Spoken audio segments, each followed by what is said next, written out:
Hello, Internet, and welcome to Survivors Complex. We are back for our 10th episode. So, welcome back, everyone. Before we get started, just a couple of announcements.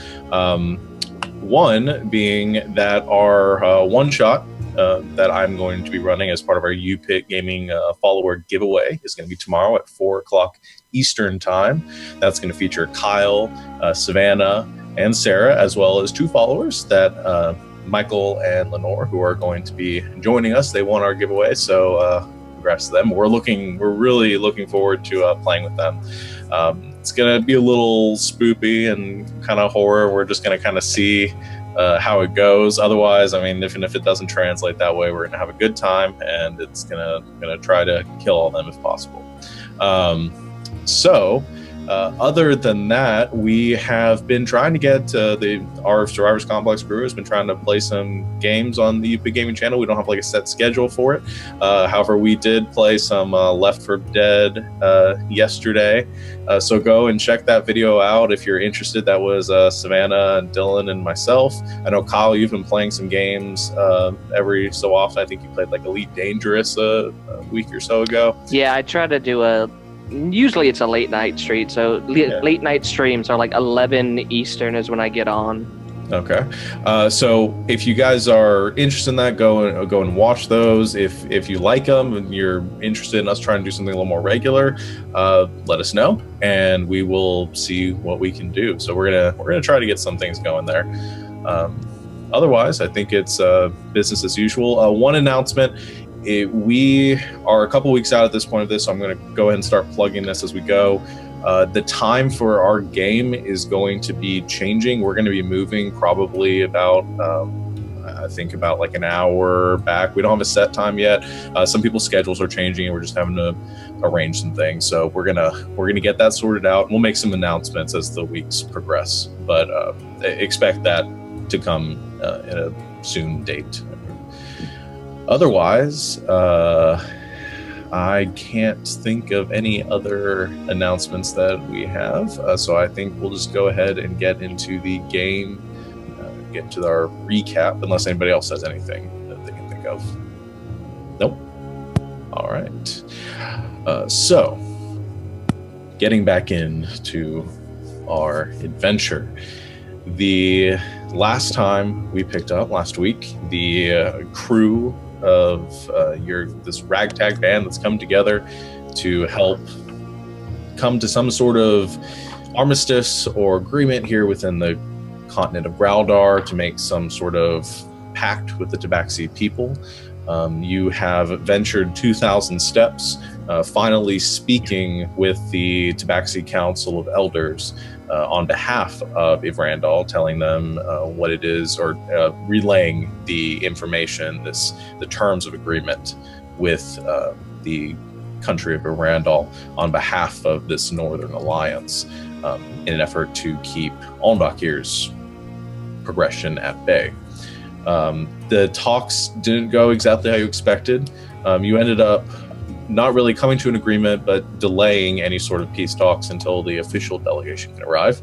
However, you spoke with Prince Zinstor, the Prince of Alndakir, a tiefling noble, who decided, or who let you know, informed you of some aspects of Tabaxi culture, aspects of their presence there that you weren't totally aware of. Told you that he has some suspicions that the Tabaxi were in fact working for or with beings from another plane known as the Twilight Realms. He told you that his place here was to seek out any sort of planar disruptions and try to stop them before another tragedy occurs, similar to what's been happening across Valeforge at this point. You agreed tentatively to research to find out the source of these magical disruptions and see if his fears had any merit. You, or Star specifically, in our last game, made his way into the Singing Stone archives in an effort to find these any sort of information or facts or proof that could point to some sort of alliance. You weren't able to successfully infiltrate the archives without seemingly drawing any attention to yourself, and found a number of these crystals that were imprinted or enchanted with some sort of information, or the like journals almost that gave instructions to the tabaxi or recorded some sort of history. You brought this information back to your group, and you learned through these that it seemed that the tabaxi did have some sort of connection to elven culture, or some group of elves who had apparently been giving them instructions to bring marked tabaxi to a place, a region known as the City of Crawling Mists. You informed the prince of this. He felt that, and you agreed, that it was best that you make your way to the city to learn what might be transpiring there. With a bit of magic, the prince teleported you a little ways off from the city, as close as he could, and told you to find out what was happening, that he would be communicating with you nightly, to know that when you wish to return, and to seek out the source of these disruptions.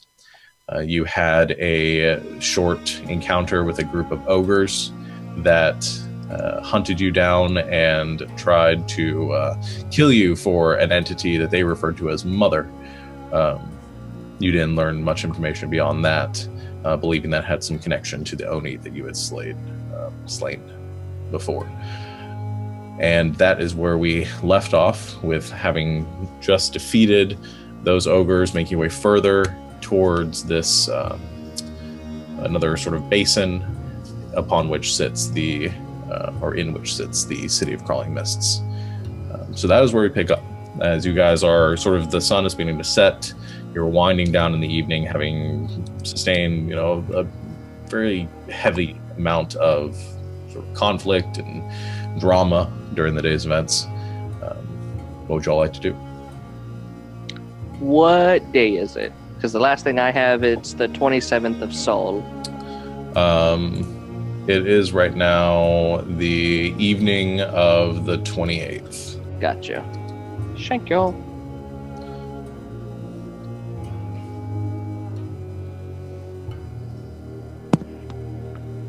So, do you guys want to camp out here, or find somewhere within the boundaries of the ruin?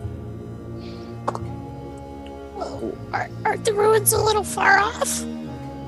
You're probably about a day and a half travel. Oh, okay, yeah. Travel from the ruin still. We're making camp out here then. Just to know if there's anything you guys want to do before you make camp. Who did we piss off? I mean, we probably pissed off a lot of people. Well, Did we? I'm guessing it's to do with the Oni that we killed. we did kill a very big thing, and then more big things came after us. So, We're gonna have to deal with that, aren't we? I think we already did. Points, 2 bodies. Well, we thought we dealt with the Oni, but apparently the Oni had a master. It just makes me worry. There's And- always a bigger fish. Duh.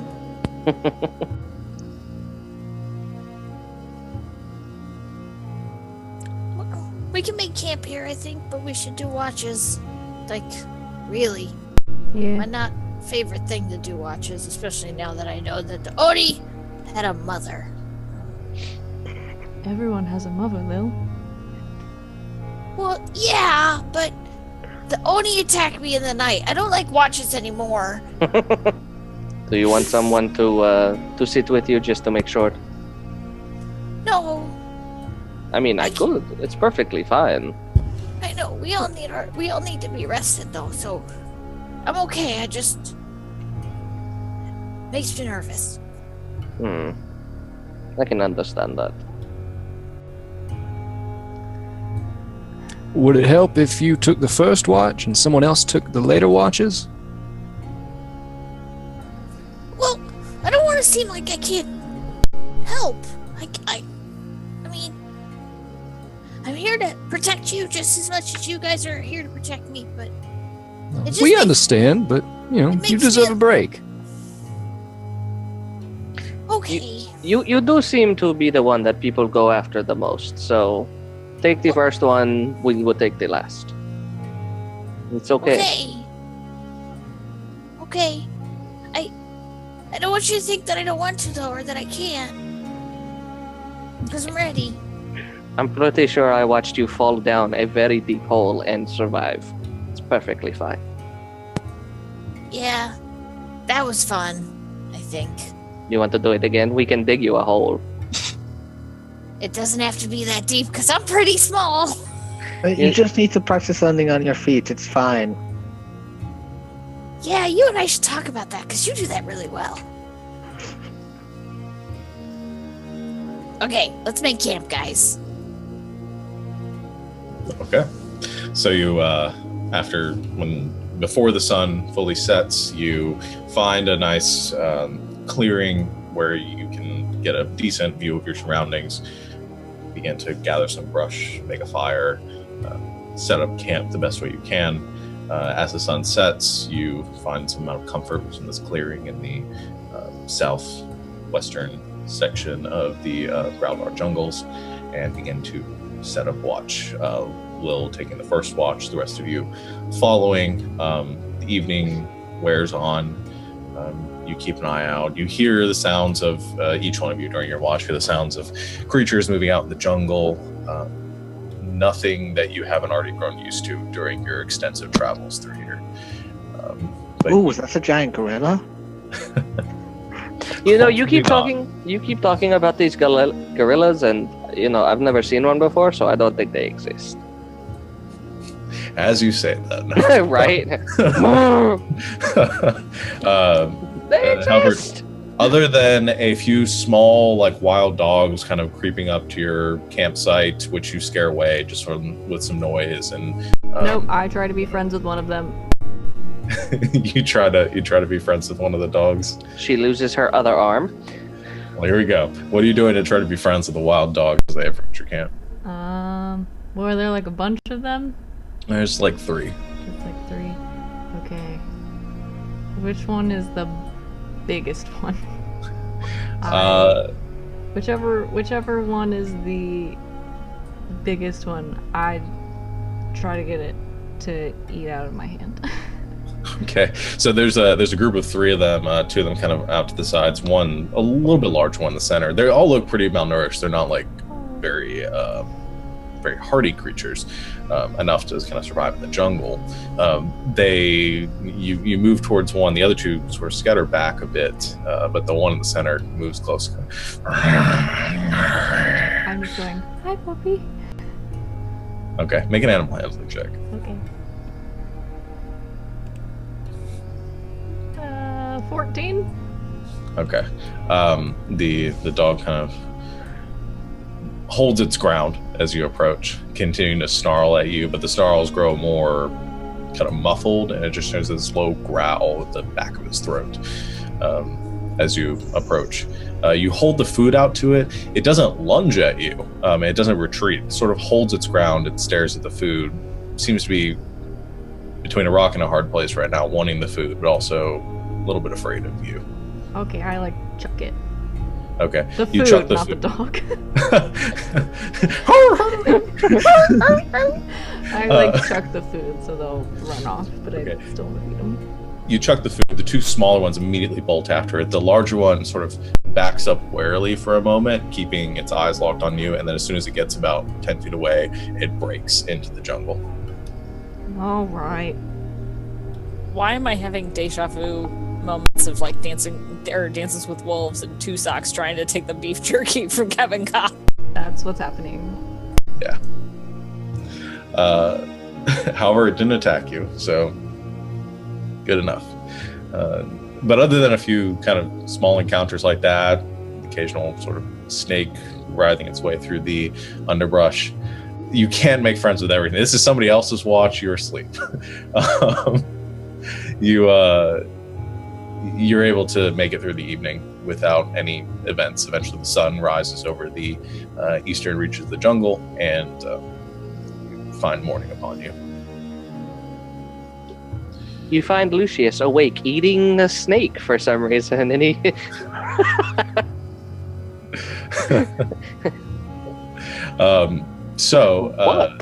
Anything you guys are doing in the morning before you continue your travels towards the city? Lil does her prayers. Yeah, me too. Okay, so everybody gets up, eats some breakfast of roasted snake and some heated up rations that you all are able to scrounge together. You pack up your camp, put out the fire, and continue your travels. As you make your way, following sort of a combination of Star's guidance, because you have the most knowledge of the jungle, and some of the other navigational skills that a few other members of your group have, you continue making your way through the thick jungle terrain, closer and closer to the city of Crawling Mists. Another day passes without any event. You keep an eye out for more ogres and other creatures lurking up and attacking you during the day and in the evening. The second night comes and you rest as well. The only thing of any event during that day and that evening being a single lunar eclipse during the night. No event to that, no more visions or anything like that. But it definitely catches your attention, and you all sort of have a few moments as you eat your meal to gaze upon it, to sort of reflect about the sort of wonder of the cosmos around you, or just continue eating it, ignore it as you wish. As the next morning rises, you do find yourself just on the outskirts of this basin. You come across a ridge, and you can see down at the bottom of it, as the tree lines gradually sort of fade away to this murky sort of bog-like landscape around, you see the ruins before you. A slate gray cityscape sprawling over probably about 2 miles in the center of this caldera, and hanging within it and among it is this ever-present fog that washes over the landscape. The sun is currently out where you are right now. There isn't like this isn't an overcast day. However, you can see just this hanging cloud essentially over the city.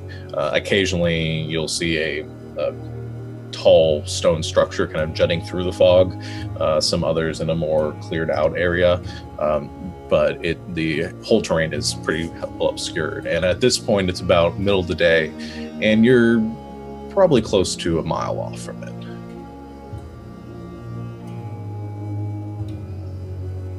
So, how would you like to approach? Slowly and silently. Darn. Star, do you mean what we heard back there was that like no one goes to this place, to these ruins, so what do you know about it? Sorry, can you just reiterate what the noise was? Because I had to deal with stuff quickly. The noise? Oh, sorry, I'm going insane. Ignore me. I misheard. I think because I know you had to go, but they've essentially, you've reached the city of Crawling Mists. Okay, yeah. Are we in the mist yet? You're not. You're about, like I said, about Okay. half A mile. A mile outside of where the mist kind of. Are we like above it and it's kind of in a basin, or? Yeah. Okay. Yeah, this landscape kind of slopes down to where the city sits, and then there's just this mist that kind of surrounds and envelops the city. Man, Groudar is just full of calderas. Divots. Just Very rough landscape. giant divots. So, how are we doing this? Well, I wouldn't want anyone to get separated, especially in the mists. have there been stories of something in the mist that could harm us in any way? All I know about this place is the fact that there are the mists that pervade the area and that it's dangerous to come here. I'm more worried about getting lost in the Mhm. mist, so Do we Getting wanna... separated. stick together. This may be, well, yeah, it may be drastic, but somebody's got some rope, right? That if we need to, we can all Tie grab off. a hold. Yeah. We could Okay. hold it. I don't really Yeah, I don't want to want tie to off tie either. ourselves together Yeah. in case something happens. Drastic happens. We could hold it. I mean, I could like, we could like, somehow, like, I could play music, and you could like follow the sound of my music, maybe. Yeah. That might work. I think that's actually not a bad idea. But when we get in the ruins, because of your musical ear, I would listen for how it echoes back to you. Because that may disorient you and me. Because I don't. Because echoes are weird. Okay. So is the plan to proceed? Barb makes a bit of low music to try to keep you guys together, and you maintain you guys are going to stay pretty close together, though, I assume, as you move forward, at least try to. Mhm. Okay. And is anyone trying to be sneaky about it other than Barb? Because obviously you're making sound. Is anybody else trying to be stealthy at all? You mentioned being sneaky? Yes. For some reason my character sheet isn't up. I could have sworn I opened it.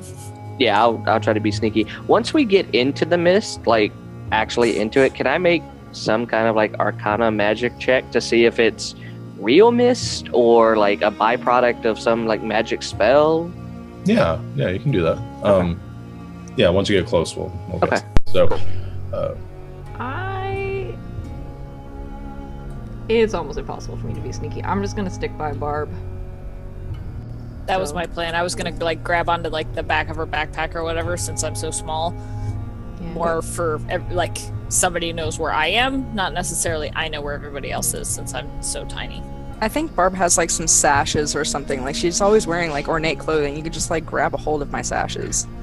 Yes, I grab all the sashes. Yeah, you grab that sash. Yeah. So we'll stick Sashay away. We'll stick with Barb, and then we're making all the noise. So if something comes out of the mist, it's gonna cover us, and that's probably for the best.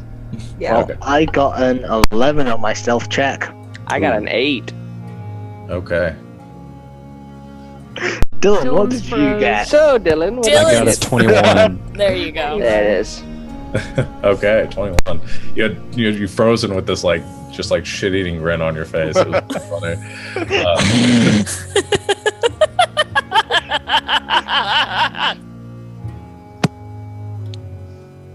Oh, this is gonna be a day. All right. So as you approach, Barb sort of taking the lead, the rest of you, some of you staying close, some of you kind of spreading out to stay into the shadows a bit. Which, as you finally make it to the outskirts of where the mist sort of ends, and it's not as thick around here. The sun is beginning to crest the outsky or the tops of the tree line, given that you are at the bottom of this valley, and it is casting some pretty serious shadows with the debris and the rubble and the buildings that are sort of half collapsed into this bog. As you approach, Barb, you begin to play your music, and you make it to the outside of, you begin to head into this mist. Lucius, why don't you go and make your Arcana check? Let's see if this works.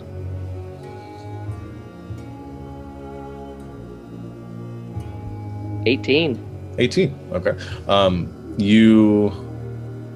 As you approach, you have a pretty good kind of knowledge of sort of magical smokes and magical sort of obstructions and illusions, given your background.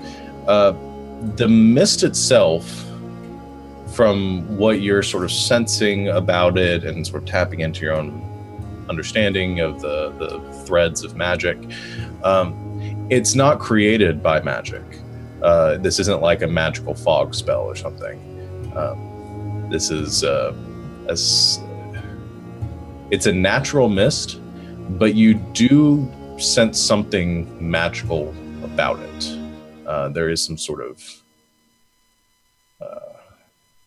presence here that you do sense that this is natural, though maybe not natural to the material plane. Okay. I can't like shape it with my smoke weaver abilities or anything like that. It's just a sense that this might not be from this plane or this area, let's say. You could use this to use your Okay. puppet if you wish to. Actually, it'd probably be a very good location for your vapor puppet. Yeah, you can definitely sense that there's something weird about this.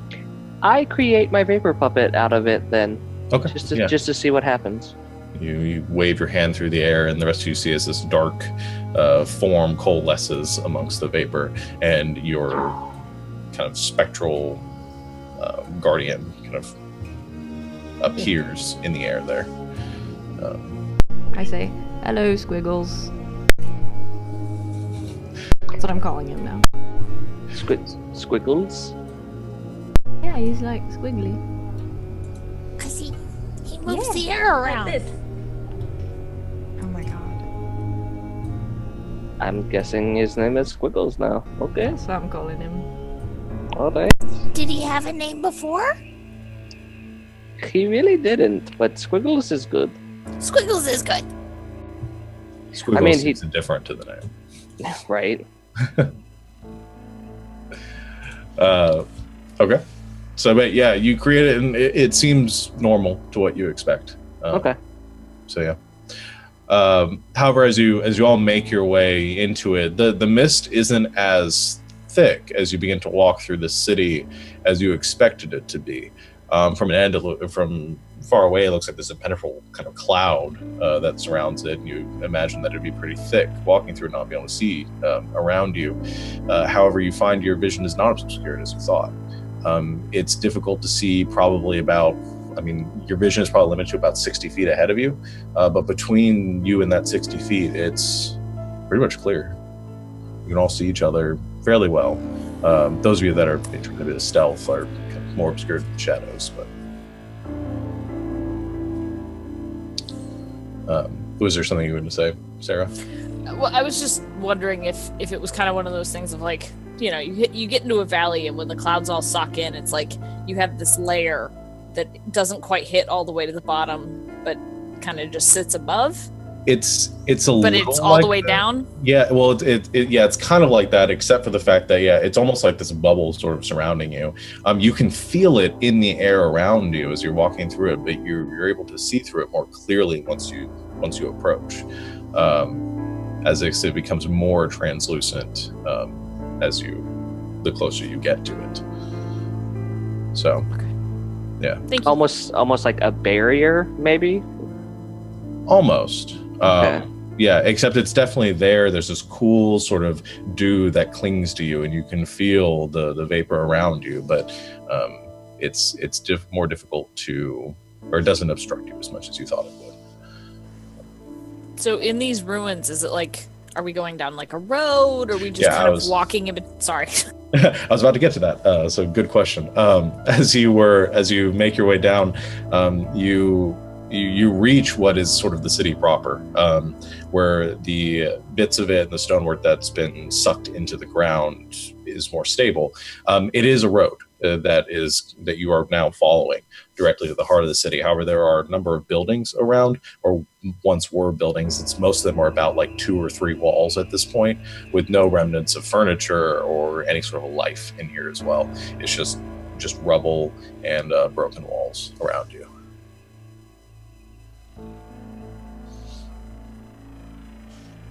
How old is this place? I have no idea. Yeah, It's I'm very old, I'd guess. Well, Lil, you were going to say? So, rumor has it they've been taking kids or people with marks here. I think we should be on the lookout for well-trodden paths. I know it sounds probably silly in a place as ruined as this, but Well, I mean, anything new in a place like this would stick out, so it's not a bad idea. Maybe a trodden path. Perhaps look for anything that resembles a crescent moon as well. It's a good Like idea. this one? And I pull out my holy symbol. So how close does the symbol of Lilith look to the thing? I mean, it's the same sort of symbol. Each kind of sect of the faith uses a different sort of design work of it. I mean, it's a crescent moon in much the same way as the crescent moon you're thinking of. So, in that way, they do resemble each other. Any kind of crescent moon like that, I guess. Okay. Okay. So I guess those of you that are looking around can make survival checks if you're looking for like tracks, or perception checks if you're looking for like the moon or other sort of markings. Will got a 15 on a perception. Lucius got a 13 on perception. Dan got a 26 on perception. Nice. I got a 20 on perception. I got a 20 on survival. So 3. 3. Okay. Barb, you're still just playing away on your music. Not She's really. just jamming away on a really hardcore side. I'm just ignoring what all of us are doing. Yeah. The rest of you, as you look around, you don't see any. Most of you don't see any sort of that iconography or any sort of markings around. Sadell, you, as you scan the ground, you do notice there are some small disruptions to the earth, more fresh tracks that you can see in some of the areas that it's not just hard stone, where the stonework gives way to mud or some silt. And you can see what looks to be footpaths, like shoed humanoid footpaths that make their way down this road in sort of the direction you're going and in the opposite direction as well. No evidence that they tried to cover them up. The rest of you, as you look around Den and Star, you don't see any representations of the symbols that you're looking for. Everything's fairly sort of destroyed in this area. However, as you peer through the fog, you do sort of notice very faintly, you can see the shadows of buildings in the horizon. You do see that there are some bigger buildings out that way, that there's more to the city the further you go in.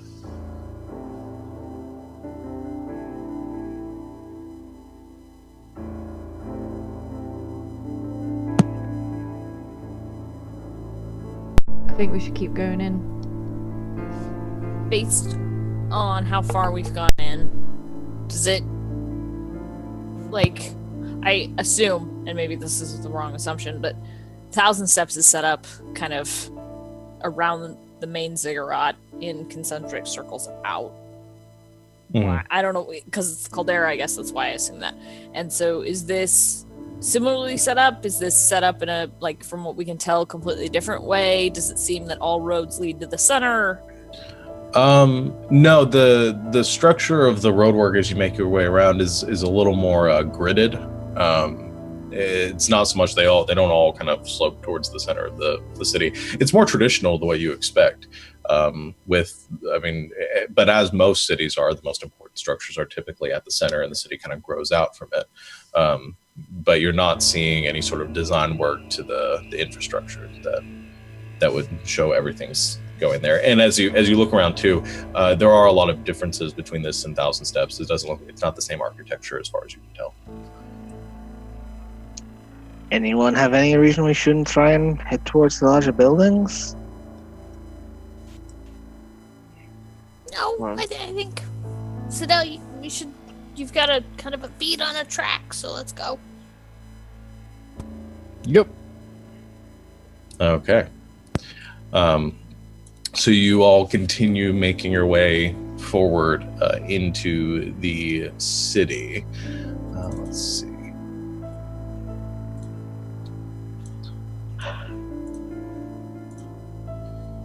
Wake up, Kyle. As the rubble in the buildings around you become a little more present, and there you can see the remnants of some larger broken buildings kind of piled up on either side. It looks as though this road has been cleared out, and you do get the image that this road has been kept clear through effort. A lot of the other side passageways and the roads that lead out to the left and the right as you go are just strewn with rubble, have trees and other plant life growing up out of the ground. However, this pathway, other than the occasional broken sort of pothole and some vines growing up from the ground, pretty much a clear path to the center. As you make your way through, you reach a point where there are a heavy amount of sort of cracks in the ground. More of these potholes appeared. You see a lot of like spiderweb cracks and fissures winding their way through the streets. And Den, you're the only one that catches this, but out of the corner of your eye, you see something yellow, kind of a yellowish brown color, quickly kind of dart off into a building. How nearby is the building? Probably about 30 or 40 feet from you. Oh, I chase it. Chase it. Mm-hmm. Okay, so Den goes rushing off towards the building. I run after her. Yeah, Will goes with her. I'm a kitty cat, so I can move extra fast. Haha. Okay, so Star, you quickly rush to the front, kind of following behind where Den is. The rest of you trying as fast as you can to catch up. I basically pull Barb with me because I'm sure, like, She's Barb, just I'm still assuming playing. you're just still playing, and like I have all of the sashes, and I just pull you with me.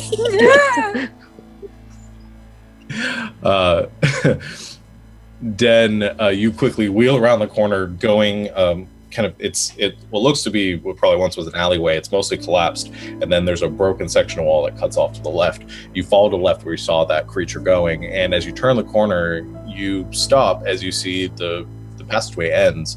There's some broken rubble, everything that's piled up here. There's nothing there. What the hell? What was it then? I start like kind of pushing on like the rubble to see if any of it will move. Not trying to like knock it over, just to see if like something could have got through. Yeah, so make an investigation check. Uh-oh. Can I make a perception check to see if we're being watched? Sure. 1. Okay. Not a natural one, but 1. Speaking of that one, I got a 13 on perception. We started off so well, you guys. You're Yeah. right. So Star and Lucius, the two of you keep an eye around, and you don't see anything moving. Den, you feel around, and you know the rubble isn't. It's not like a solid wall around here. Like it's bits of rubble kind of clocked against each other, pieces of stone kind of pushed together. But you don't find any of them moving, and you don't see any holes around here. I saw something run over here, and now it's gone. How big was it? How big was it? Not terribly big. Probably around like Lilibet size. It was like Lil, but yellow. Was it just like an animal? Or was it... Well, I don't know. That's why I ran after it. Well, Now it's gone. is there any way to like get up? Like, are we in like we're in like an alleyway, right? Like a dead end alleyway? Mm-hmm. Well, I'm like, is there any way that you could get up top or beneath the rubble? Well, I mean, the rubble won't move. Try. Are there any like handholds or anything in the buildings beside us that like you could like climb up? I mean, it's pretty rough. You imagine something could climb that if it wanted to. I mean, you got there pretty fast, Dan. You imagine something would have to move extremely fast to climb up it and over before you got around that corner. Yeah, I mean, if something climbed up and got away, it was not moving at a normal speed. About how high are these walls? Thank you. I mean, it's mostly just piles of rubble. The closest, the most solid wall there is probably about like 20 feet tall. I can get up that in about 6 seconds, so that's what I'm gonna do. Okay, so you scale the wall up to the top, pulling yourself up there. You look around and you get a little bit better vantage point about the area. You can see the rubble and the remains kind of scattered around. The walkway or the street that you guys were following, continuing in the direction you were going. I'll have you make another perception check. Mm-hmm.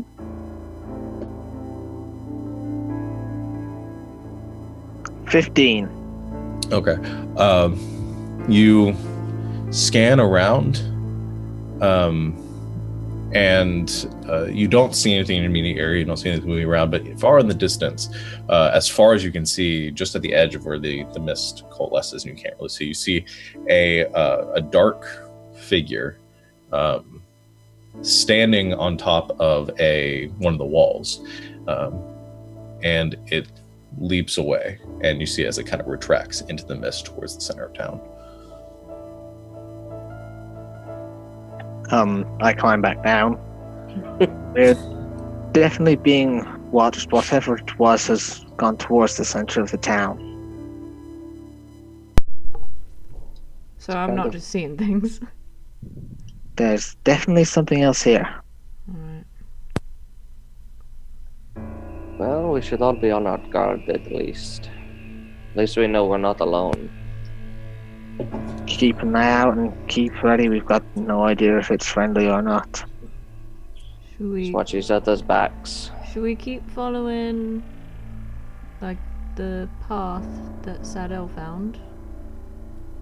Or do we want to just try to go, like, straight in towards the big buildings? Right. It might be easier to follow the path. With all this rubble here, I don't... Going over things might be a little... I hate to. I'm gonna be the lowest common denominator, not just because of height, but my legs are pretty small and I don't have that big of a reach. Remember when we did the things and I could barely touch the distance? Climbing is not my strong suit. If you want, I can make it over the rubble pretty easily. I can try sneak through from a different path and catch up with you guys later on. I think we should stick to I'm not really sneaky, but I'm not really sneaky, but ever since I got these, and he kind of taps one of the boots, a lot of things that should hinder me don't. So, Well, and Star guys, didn't you say we shouldn't split up? I mean, I know you're sneaky and everything, but Well, if we're already being watched, they know we're here. So I think it's best if we just stick together and stay on the trail. Yeah. At least Sounds we'll all be together. So noise or no noise, because I can turn this shit up to 11. For now, let's say no noise. I think we may need to be able to hear if anything approaches. Aww. Barb, you'll be able to turn it up to 11 here soon, I promise. Barb stops playing her lute forlornly. Is it like the last twang of a country song? Blung, Yeah. blung, blung. So you cease playing your lute, and as you do, there's this sort of eerie silence that washes over the area, and you realize just how quiet this place is. Not a sound of a bird or anything moving. And as this quiet hits, you all make your way out of the music stopped just at the right time. I was about to say, I'm like, did you plan that? As the quiet hits, you all make your way out of this alleyway back into the street, meaning to progress your way down it a bit further.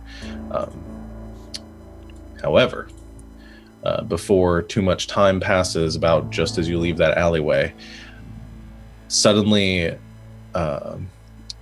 Sadel and Den, the two of you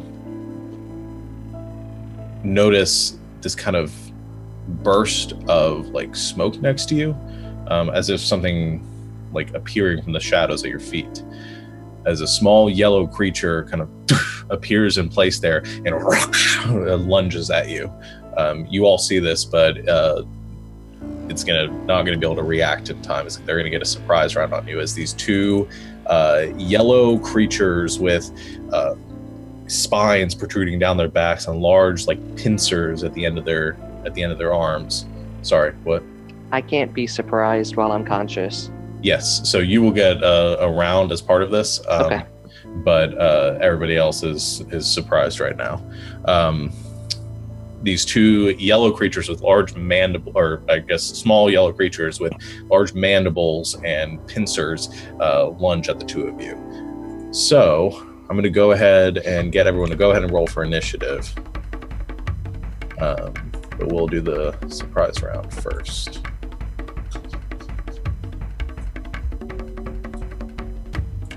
Sean, I'm gonna move my token right by Barb because I'm still attached to Barb. Just so you know. Okay. These are the weirdest looking gorillas I have ever seen. Do I have my vapor puppet on the board? I'll go ahead and give it to you. Guys, I roll awful. I roll horrible. I had a good roll this time. Okay. All right. So that will put it with Lucius. You get to go first. Being able to react to these creatures just before they get strikes off on your friends. All right. Let's see. Yeah. So the one by Sadel is. I'm just gonna attack it. So see this thing pop out and try to attack my buddy. Okay. 18 to hit. 18 with hit. rending. Yes. Okay. 3. All right. The rending spell. Let's see. Double check for me. Should you be at 2d10 now, at level 4? It's the next level. Okay, couldn't remember. Yeah, 5th level improved mending. That's right. Cool. Yes. So the attack hits as you lash out with the soul threads. It cuts the side of the creature, spilling out this kind of brownish ichor from the side, this brown blood that runs down the side of its kind of carapace, seeming injured by the attack, but not enough to deter it. Anything else you wish to do? Can my vapor puppet do a thing? Or okay. Bonus, you already have it out, so it's okay. A bonus action to command. So he's going to move to here and see if he can punch it in its carapacey face. Okay. Condense. There it is. 21 to hit. Hits. 7. 7, nice. The vapor puppet wham, punches the side of the creature, and it kind of falls over and pulls itself back to its feet, snapping and looking back and forth between Sadel and the vapor puppet. All right, so that'll skip down to their turn. The two vapor puppets are going to continue with their attacks against Sadel and Den. So Den, that is going to be, what are you at? 18. That is going to miss you as it lunges up at you, tries to grab on or slash at you with its claws, but you deflect it away. The other one is going to miss you, Sato, with a 6. It tries to lunge at you too, but the vapor puppet knocked it away enough that it loses its balance, and you're able to dodge out of the way of its attack. So I'll bring it to the end of the surprise round, and back to you, Lucius. Oh, just gonna do the same thing that I tried to do earlier. Okay. So let's see. 17 to hit. 17 hits. Yeah. Cool. 2 points of damage. All right. And then my vapor puppet is gonna try to punch it again. 14 to hit. That will miss. Okay. That's it then. Okay. So you slash at it again with the rending very quickly, following up your previous attack. The vapor puppet goes to swipe at it, but the creature, seeming aware of its presence now, rolls out of the way and avoids the attack. That will put it to Star's turn. Okay.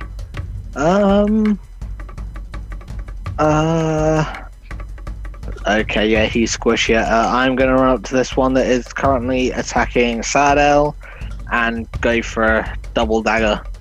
Okay.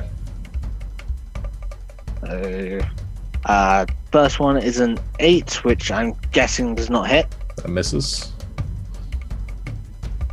Second one, 18. That hits. And that is 4 damage, and that was my first hit, so I get my sneak attack as well, don't I? Yes. Yeah. I really need to make an offhand attack, sneak attack thing on roll 20. That's an additional 6 points of damage. 6 points of damage. All right. This thing is not looking good as you rush up behind it and miss with one of your daggers, but able to sink the other one through its shell. Creature lets out a shrill cry, but it is still up, just not looking too good right now. That'll put it on Barb's turn now. Okay.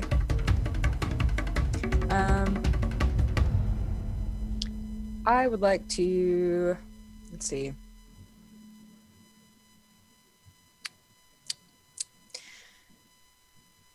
I kind of want to move like over here. Is that a thing? Yeah. Okay. All right. So I'm gonna do that, and I'm going to. I think I'll rage. Okay. Yeah, I'll rage.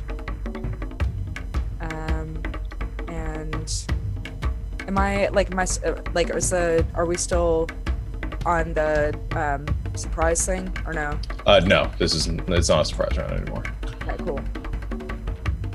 And I'm gonna do my usual rage. Great weapon mastery, great loot. Okay. For 14. 14 will miss, unfortunately. Okay. As you rush around and skid to the other side of the creature as it strikes up at den, you swing with your loot, but it ducks and the loot embeds itself in the stone. You rip it out, but you miss on that turn. So Still like to do my radiant okay, yeah, you still get that for 5 points. Okay. So even as the loot misses, there's a burst of radiant energy around you that sears the back of this creature. It looks back, kind of, and retracts away from the light, being very. Seems almost fearful of this bright light. That will end your turn. Den, at the start of your turn, I need you to make a wisdom saving throw. Sorry, Seto. I rolled an 18. Why'd that get? So, well, because I have the. That's right. You redid yours. Okay. Advantage. So. I need you to make a wisdom saving throw at the start of your turn. Okay.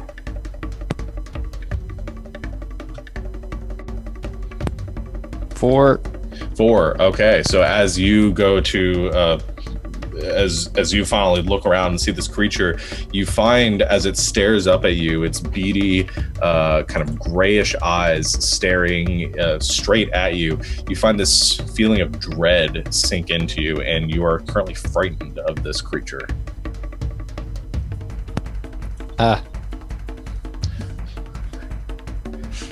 So if Al will specify that means that any attacks against it are at disadvantage and you cannot willingly move closer to it. You're right next to it, so you can't move closer to it anyway. Okay.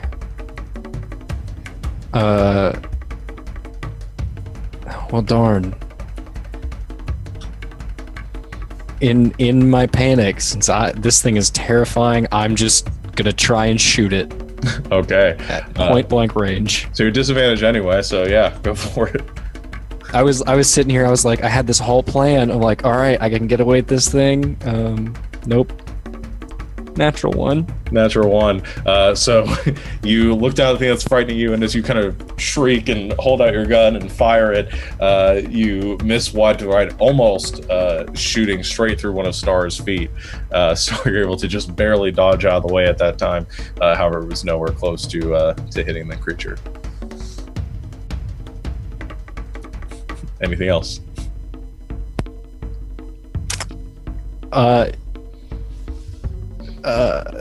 No.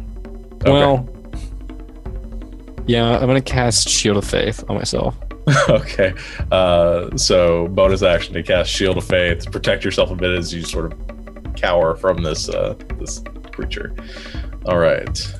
Den, it'll be your turn. I also need to make a wisdom saving throw. 13. Okay, 13.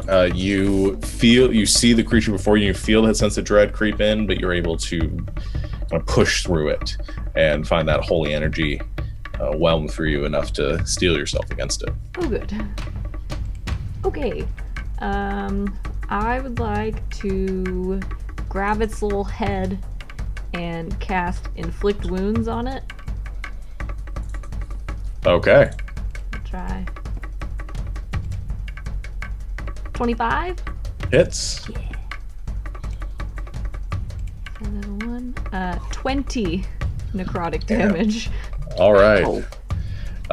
And you, it's still alive, but you wreck this thing as you reach out and you place your hands on the side of it, kind of feeling this.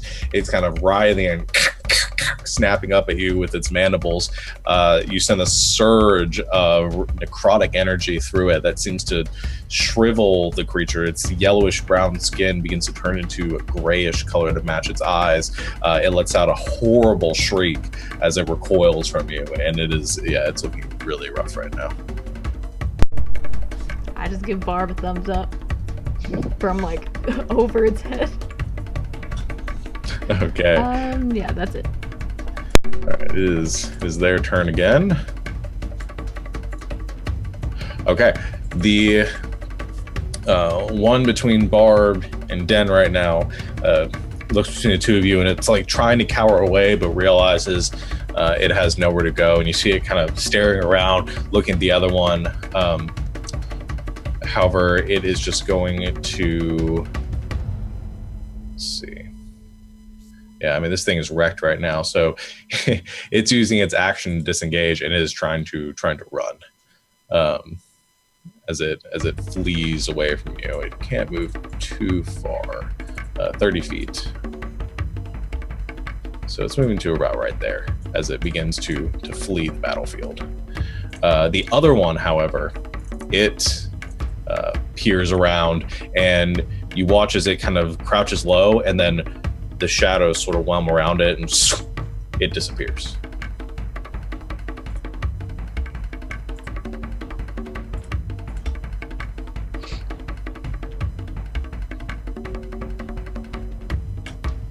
That'll put it to Lilibet's turn.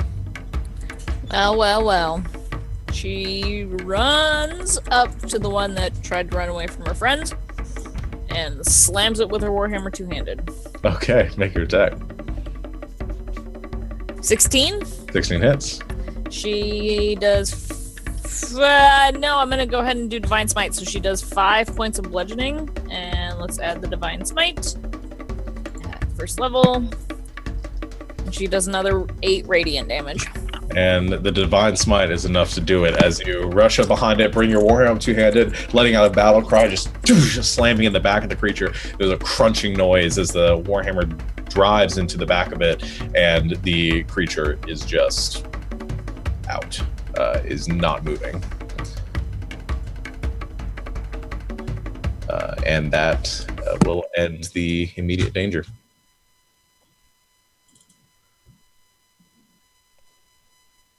So, anyone know what the hell they are?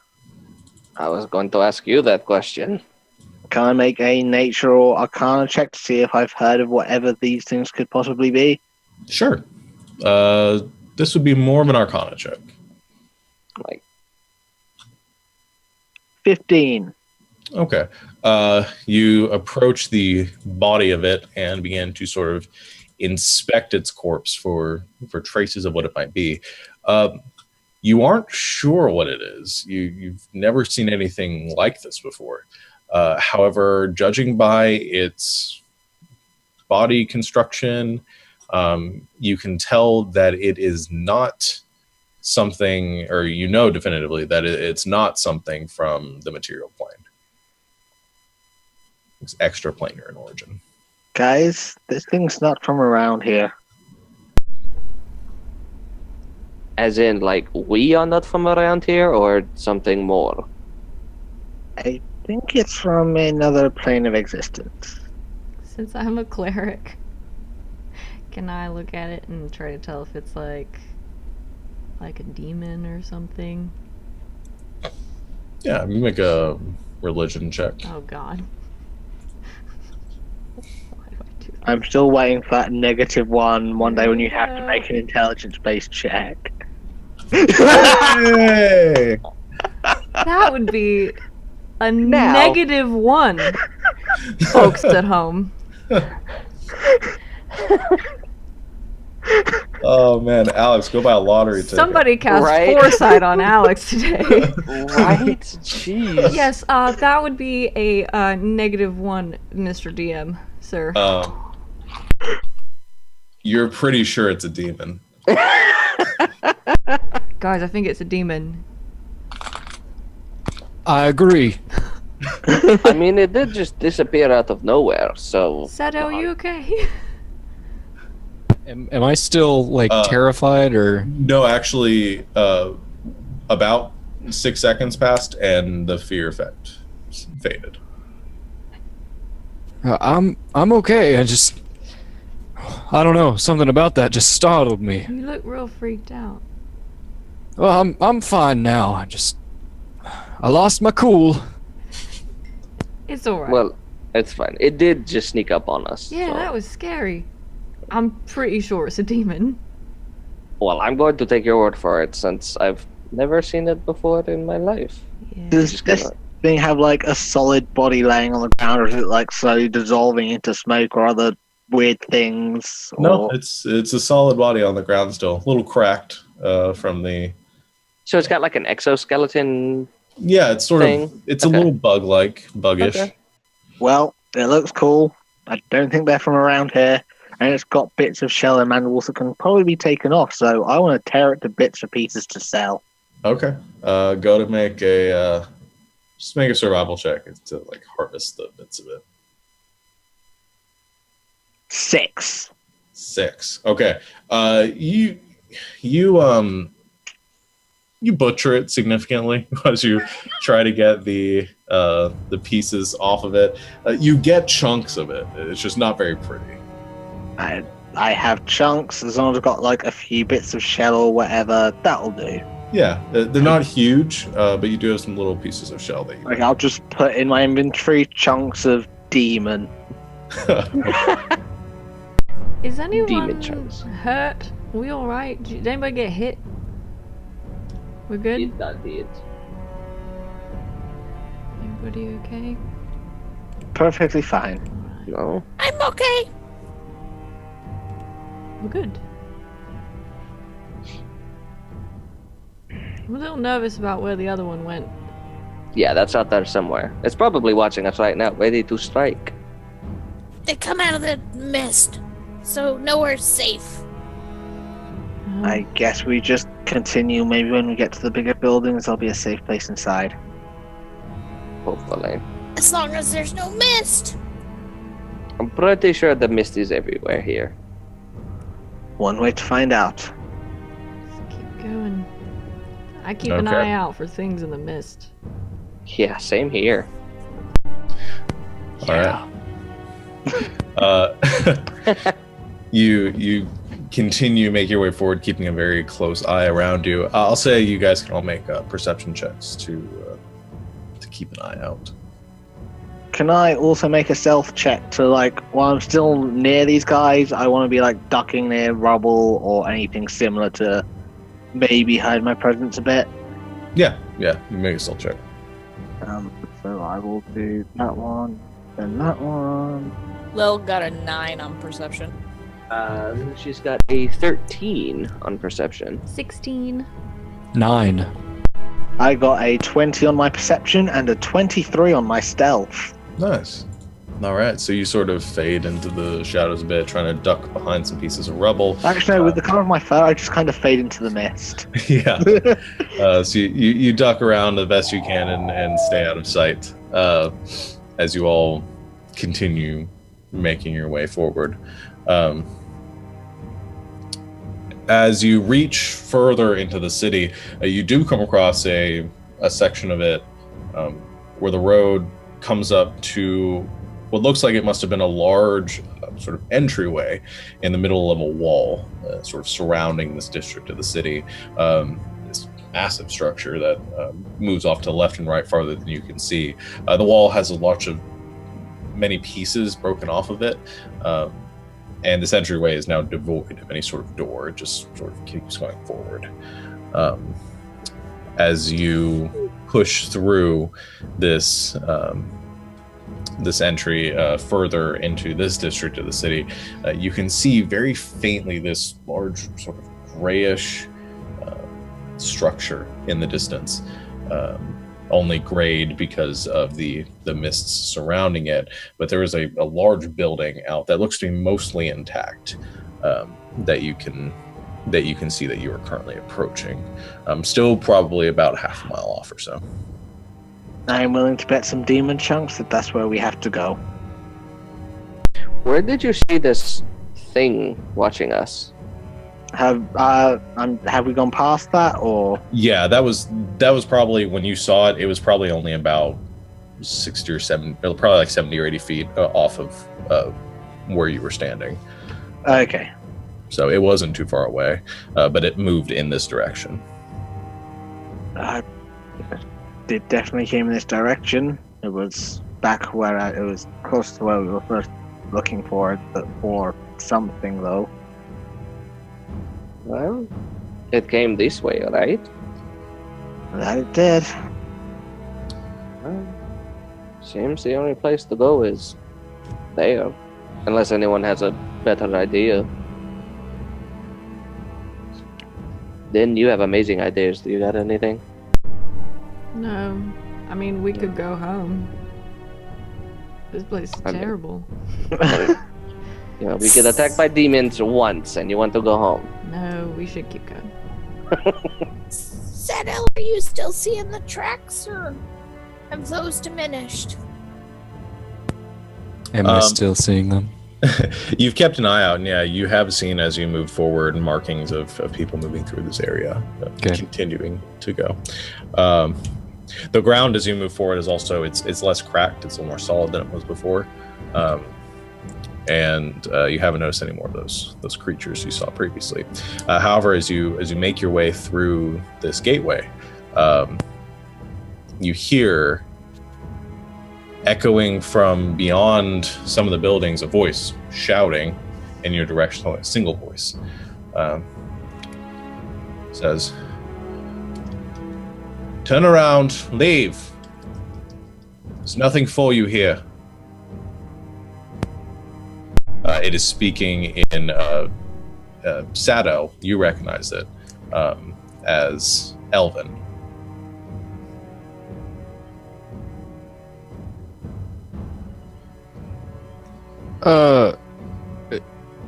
Who am I speaking to?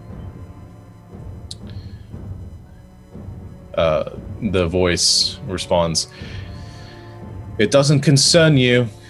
This isn't where you belong. Well, Hoping the creatures would scare you off. Seems that wasn't enough." No, they actually did the exact opposite of scare us off. They made us even more curious.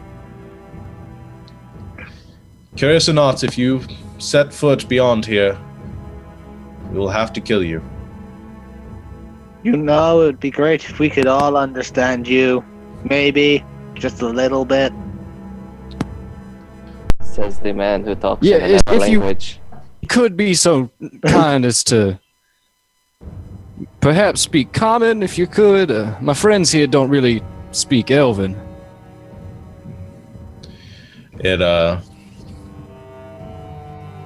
creature speaks back and says, "I'm not familiar with the common tongue, as you call it. However, it changes languages at this point, and this time speaking in Tabaxi, says, you should know better than the rest that your kind do not set foot beyond here. I know for not what purpose you came this way, but you'll find only death beyond these gates." You know, I heard the marked ones had to come here, so I thought I'd check it out.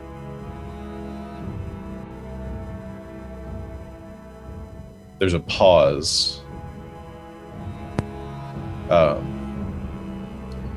And the creature says, "What do you know of the marked ones?"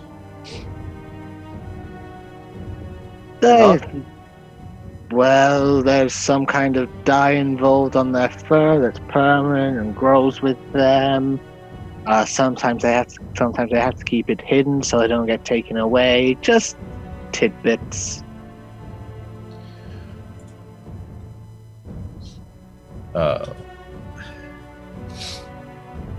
And you claim to be one of them. I do. Lucius kind of like walks up to Star and like leans in, speaking common since Dude Face just said that he didn't. And he was just like, "Are you sure this is a good idea to tell him that?" It'll hopefully get us in further and get us answers. Unless he is the one, or it is the one that is doing it, and he's going to kill us all. There's something about the marks they want. If it buys us time for an ambush instead of them ambushing us.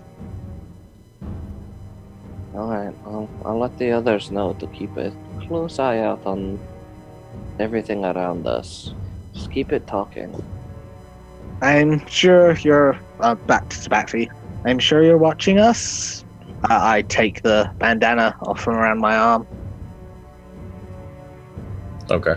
So you take the bandana, revealing the marking on your arm of the crescent moon. The voice calls out, "We are. And I see it. So you're here to come willingly." I suppose it depends what I'm willingly coming to do.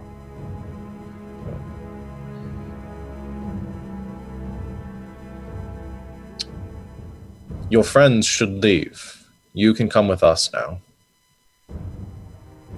Unfortunately, my friends are a bit tied at the minute. They're kind of stuck with me.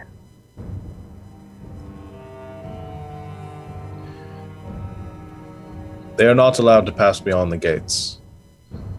You, however, have a purpose that you should have been brought to long ago. Come with us, and you'll find the answers you're seeking. And as he says this, you see a shape pull itself up onto one of the nearby sort of ruins, topping the roofs on the right side of the street. A hooded figure, wearing these like dark greenish earthen cloak. The figure looks down at you and says, "Come with us, brother, and you'll be safe."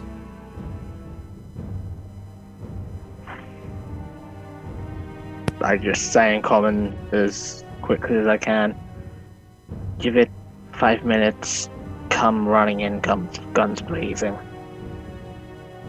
I do not think that's a good idea. 5 whole minutes. Sooner if you want. I need this, alright? You sure? I'm pretty adept at getting away from things. I'm sure I could give these fellows the run around.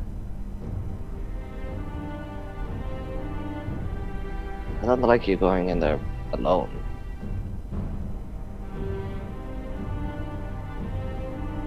Can your shadow go a distance away from you? I say, pointing to the puppet. It's like, what, 60 feet away from me? Hold on, let me check. I think it's 60 feet. I don't remember that. Yeah, I'm looking it up just to... Yeah, or until it moves more than 60 feet away from me. Mm-hmm. Like, technically, yes, it can go for some time, but it will disappear after it reaches its sphere of influence.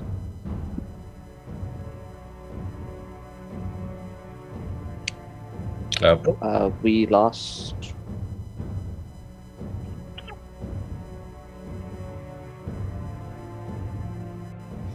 Hold on, we will get things going here in a second.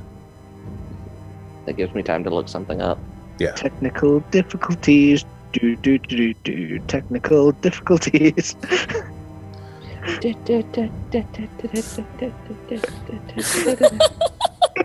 I think that was the best song. It reminded me of, what is it, Little Britain? The little guy who made up his own song, and that's all that he did. But he kept going into his agent. He was like, no, I can do a different part. And it was the same. I can sing tune. Yes! There he is. I do want to switch it around.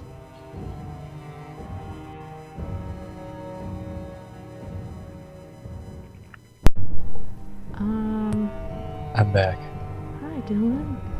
Go Hi. ahead. Hi, welcome to Survivors Complex. Hi.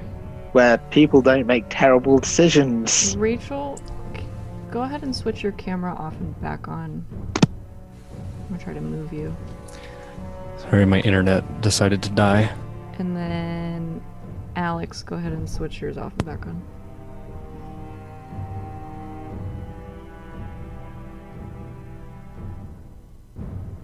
Alright, we're good.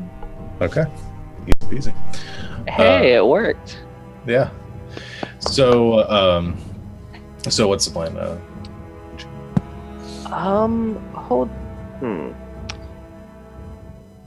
The plan is one we don't like. Stay very still for me, Star. Stand still. And he's going to... The Vapor Puppet is going to use its envelop feature. Okay. And see if... Yeah, see if that will, like, go with him for that 60 feet. Yeah, no, it can do that. So, Star, the Vapor Puppet sort of approaches you, and it moves sort of over you, and you see this black smoke begin to writhe around you and sort of envelop your entire form, leaving just enough to be able to see. It's sort of the rest of you see this sort of black smoke wisping around him. Your vision is partially obstructed by it. You can still see around you, but it's sort of masking your presence and sort of providing you with a bit of kind of obscurity. Okay. I won't be long, hopefully. Wait. Don't go. Okay, Sean, do I have it? Based on the temple we went into, do I have any sense of, are these fae? Are these feet? Like, do I have any guess, any shot in the dark? As to whether the creatures you're speaking to are Yeah. on another plane? Yeah, basically, yeah. So I'm trying to narrow down. I want to cast protection from good and evil on him, but I have to pick something. So I'm trying to narrow it down based on what we've experienced so far. I was actually going to ask a question about that spell because I also have it. My question is, do you have to pick? Because I don't think you do. I don't think that's right. Oh, I thought it. You Because it had to pick says- one. It says certain types Against- of creatures, oh. and then it just says creatures of those types, plural. Protection from evil and good. Yeah. Yeah. Because I have that spell too. I was actually about to ask the same question. Go us. Yeah. Sounds one willing creature. Just protecting against certain types of creatures. Yeah, I don't think you have to specify which ones. I think it's just they're protecting against aberrations, celestials, elementals, fates, fiends, undead. So Okay. if we both cast it. It would have no additional effect. Okay. So I don't have lots of energy to express spells, but I'm happy to do it. Or are you feeling more energetic on spells? I'll do it. Okay, thank you. I'll cast protection from good and evil on Star.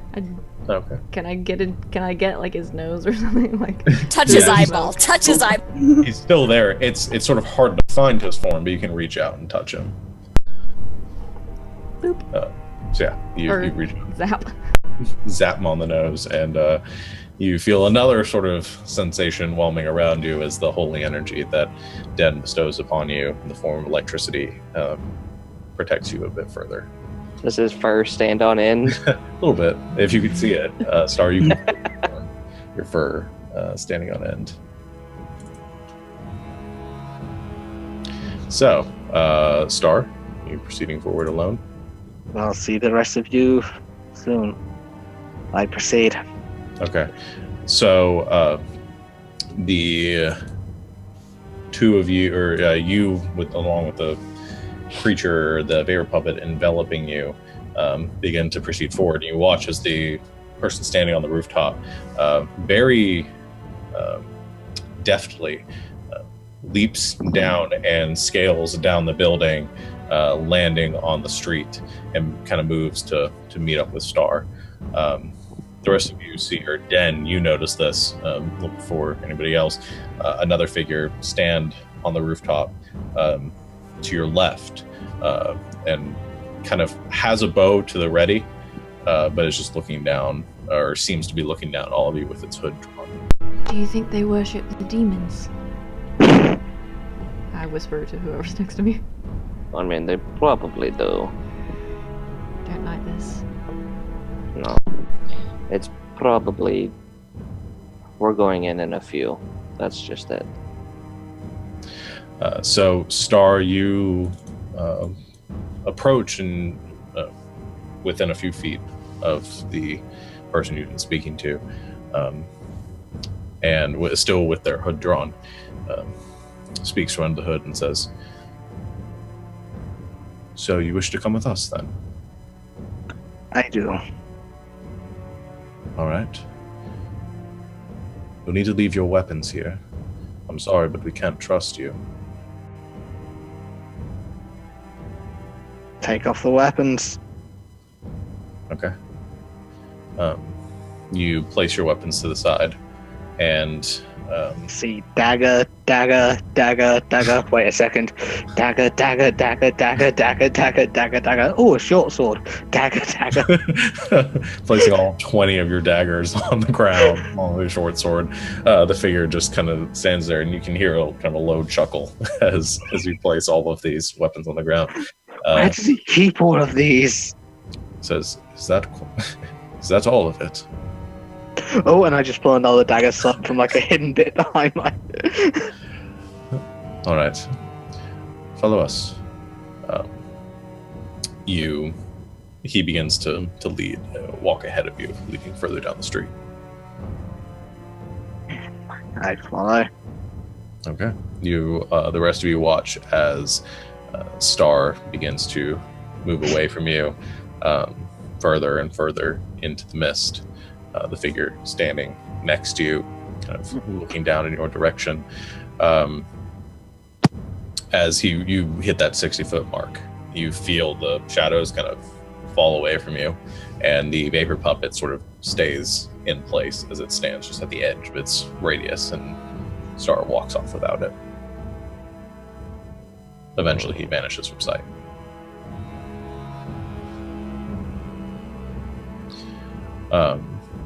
Star, as you're walking, the figure's moving quietly ahead of you, and you can see that large building kind of looming up, and says, "I'm surprised. Not many come willingly." You're muted. He says. Who cast silence on me? I'll be honest, it's mainly curiosity that's driven me this far. Well, there's an old proverb about curiosity. I promise you'll be in no danger here. In fact, he stops for a moment and turns, lowers his hood, and you see not an elf standing before you, but fur, ears, a tabaxi, much like yourself, with sort of grayish brown fur, looks towards you. Older, probably 20 years older than you or so. Gives a slight smile and says, "You're among your own kind. I was brought here too." Under what circumstances were you brought here? I wasn't too happy about it when it happened. I was taken in the night. Around my 13th naming day. I never saw my family again. I was taken here, and then beyond the portal. Portal? The tear, the boundary. You'll see it soon enough. I guess I wasn't found because I was always traveling a lot.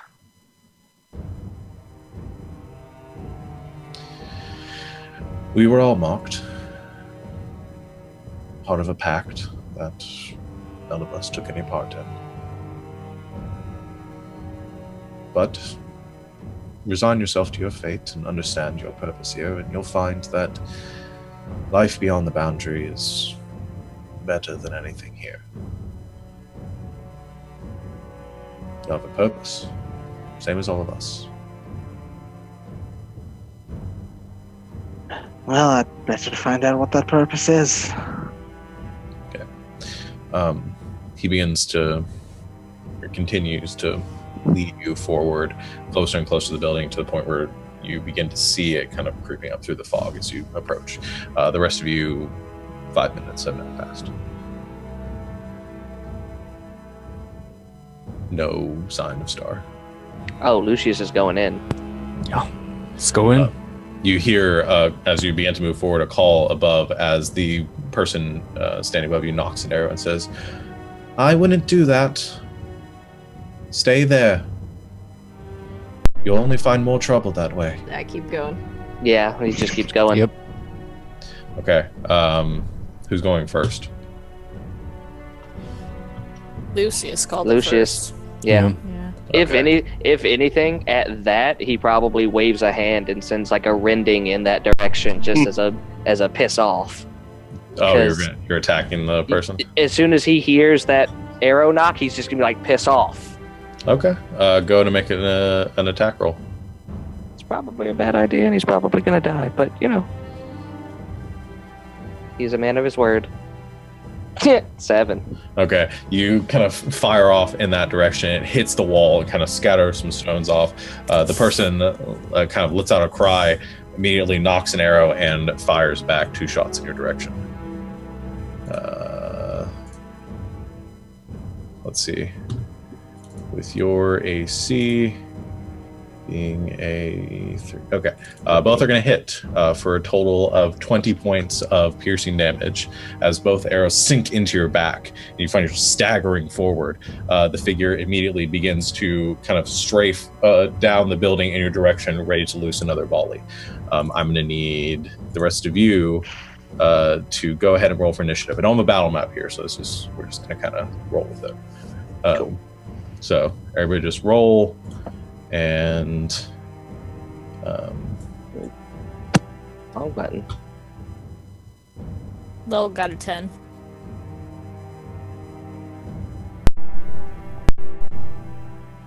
okay. I guess everyone except Star. And the figure, I'm just going to drop onto the map. Not actually there, but I'm just going to put her there. All right. So, not the same one again. All right. Lucius, what would you like to do? Oh, let me move my. Okay. Yeah, he's kind of mad at this point. So let me check something. Cool. 30 feet. I think he's gonna move a little bit closer. Yeah, he does. He's gonna move a little bit closer. Yep. And then he is going to fire a witch bolt at the person that just shot him. So wait, what were you saying about moving closer? You're gonna move. Oh, because witch bolt is a 30 feet radius, and he was like 40 feet away. Okay. We're not using the map. The map okay. is not what we're using. I was just leaving it there so you guys can could roll initiative. All right. But she is about because you were moving away. You were probably about 60 feet away. Yeah. Okay. So you're going to move your full movement back towards the wall and try to get her with the witch bolt? Well, like, how far away am I from her now? You're probably... Let's move down it. You're probably somewhere between 50 and 60 feet away from her, from the wall she's standing on. Nah, he's just gonna render then, just because...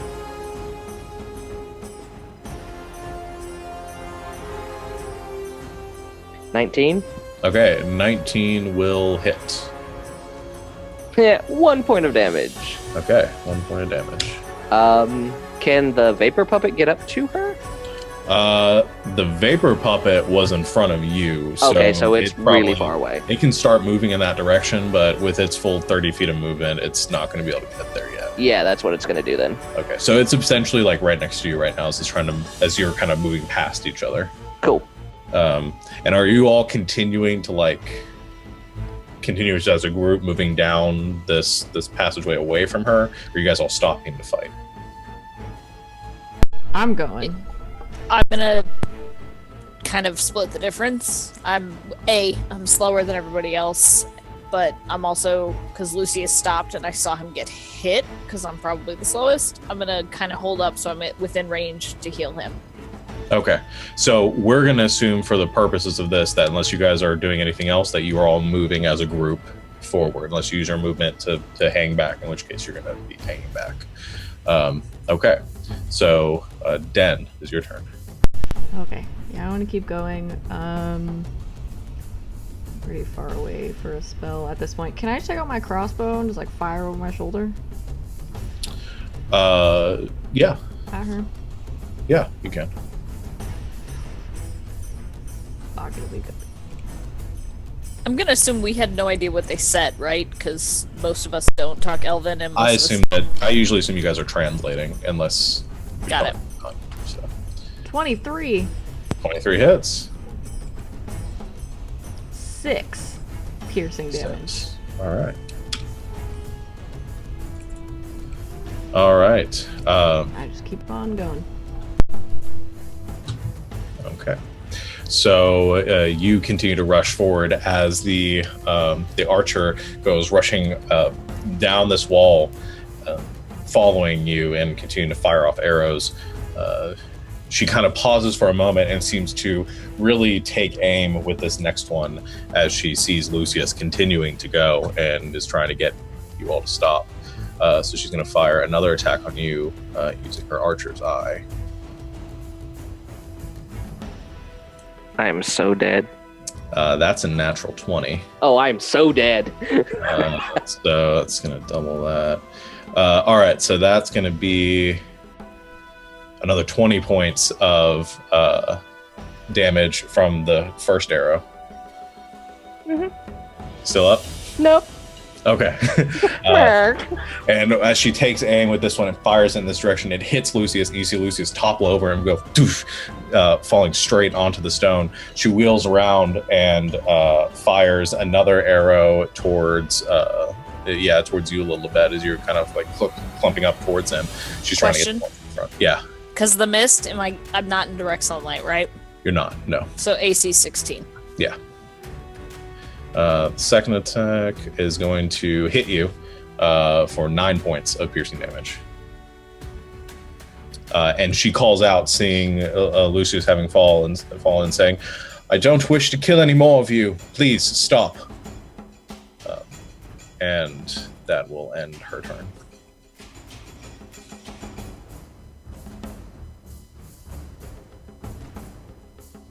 Lil.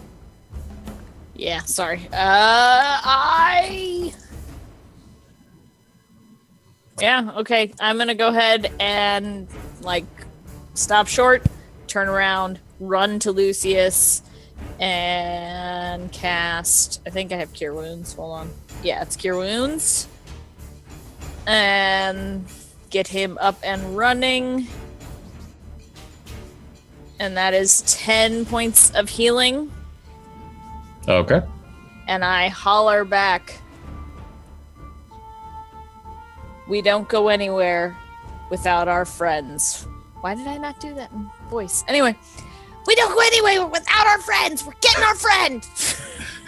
Lil just got really sultry in that moment. Sorry. No, it's fine. Okay. You hear an audible sigh of frustration as you bring Lucius, or as you Lucius, you wake up. You can feel the pain in your back as you're lying face down on the ground and kind of you get to pull yourself up. All right, that will bring it to Barb's turn. All right. Let's see. Wait, why is this little yellow monster still next to...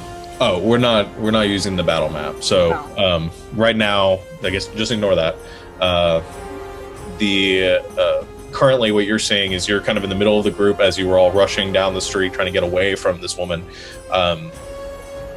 Lucius has just gone down. She's still standing up on a roof or on a wall behind you guys, about, at this point, probably about 40 feet away from you.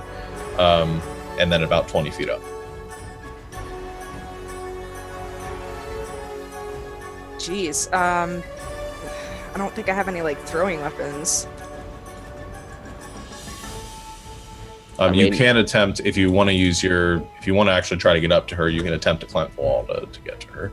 All right, cool. Do I have to move over to her? So it'll take it'll take your movement to... It'll take your dash, basically action and movement to try to get up to her. You won't be able to do anything else this turn if you're able to scale the wall, but you'll be set up for your next turn. All right, cool. I guess I'll roll for athletics? Yeah, athletics to see how ably you're able to. And are you raging yet, or are you gonna wait? Yeah. Wait, would that be counted instead of my dash, or? No, that's a bonus action, so that won't take anything away from your movement. It's just whether you have advantage on the athletics check. Yeah, I'm gonna do that, and then 25. 25. Okay, so as you rush up towards the wall, just sprinting along the way, having just seen Lucius go down, you feel that anger rising up in you. You make it to the wall, meaning to climb your way up, just like Spider-Manning up the wall right now. You see Barb move much faster than you anticipated up the side of this wall. You just pull yourself to the top, and you can see this woman is standing probably about 10 feet away from you right now on this wall as you begin to pull yourself up, having a look of a fear on her face as she sees you approaching. All right. Sadel, it is your turn. I put myself in between the archer and the rest of the group. Okay. Taking any shots, or are you just placing yourself? Nope. There? Okay. As Sadel kind of positions himself there defensively a bit, Lucius, you come to face down in the stone. Ow. Okay, that's it. She's getting it. Hopefully this works, but she's getting it. Stand up. Okay, have your movement. And she's still within like that 60 feet. Yeah. She's still within your rending if you. Oh, yeah, he's gonna try it because I mean, why not? He started it. 13. 13 will miss. Okay. So you lash out again, however Ow. hurts. She dodges back to try to get away from the strike. You just hit the wall again, just between Barb and her. Oh, hold on. I think that's a action though. And your Vapor Pub is now like right next to you, so you can continue to move forward if you want. Yeah, he's gonna do that. Okay. Yeah, because all my other spells are action based, so that's it. Okay. I'll put it back to Den. I put my crossbow away, I take the hammer back out, and I just go. I'm done with this. Done with her. I'm going after Star. Okay, so you begin seeing your friends and Barb probably have it. You begin to rush off in the direction of Star. Okay. Action to dash, I assume. All right, that'll bring it to the archer. She looks frustrated. She sees Den, you sort of running off. She sees Barb approaching. She aims again straight towards you, Den, seeing you rushing away, favoring her duty over preserving her life. And it's going to fire another shot with her archer's eye at you. The first one is going to, let's see. No, that's going to be, oh, okay. So that'll be a 19. I think that hits you. I have an 18. Yeah, sorry, I was trying to move up your token, my notes. So that one just barely hits you as she takes the aims in your direction. It hits for 10 points of piercing damage.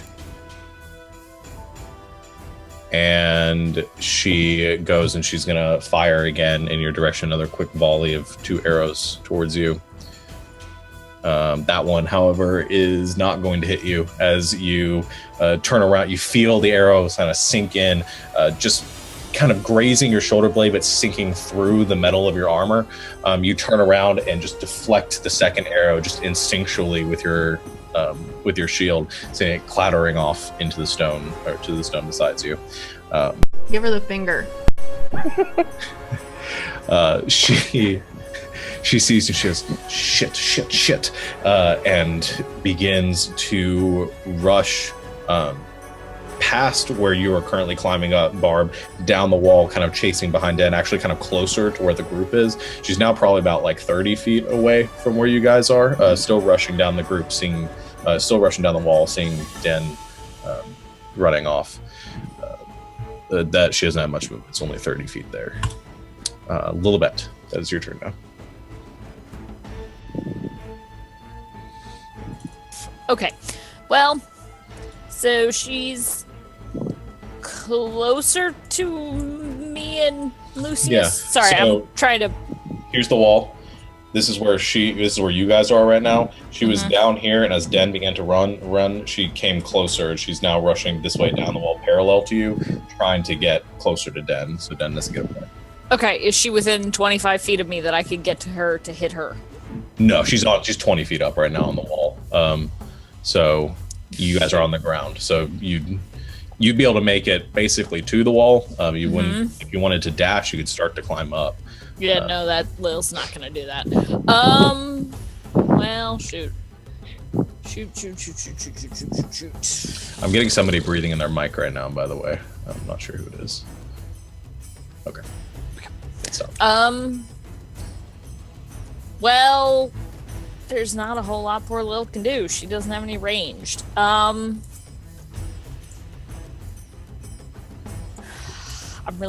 at a loss. Okay, here's what I'm gonna do. As she runs to get closer to us, I'm gonna hold my action if I can.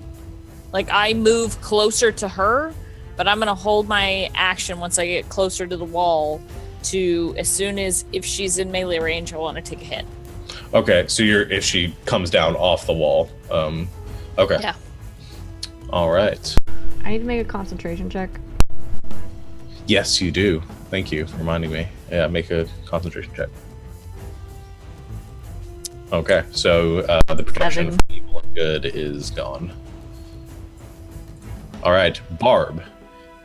You are just pulling yourself on top of the wall right now. You can see the archer is about 20 feet away, running away from you right now. Okay. Can I catch up with her, or is her speed the same as mine? No, you can catch up with her. You're moving pretty quick. Okay. Yeah, I'm gonna do that, and once I catch up with her, I'm going to firmly plant my great loot into her butt. Okay. So you rush up behind her with your great loot, raging along the way. Go ahead and make your attack roll.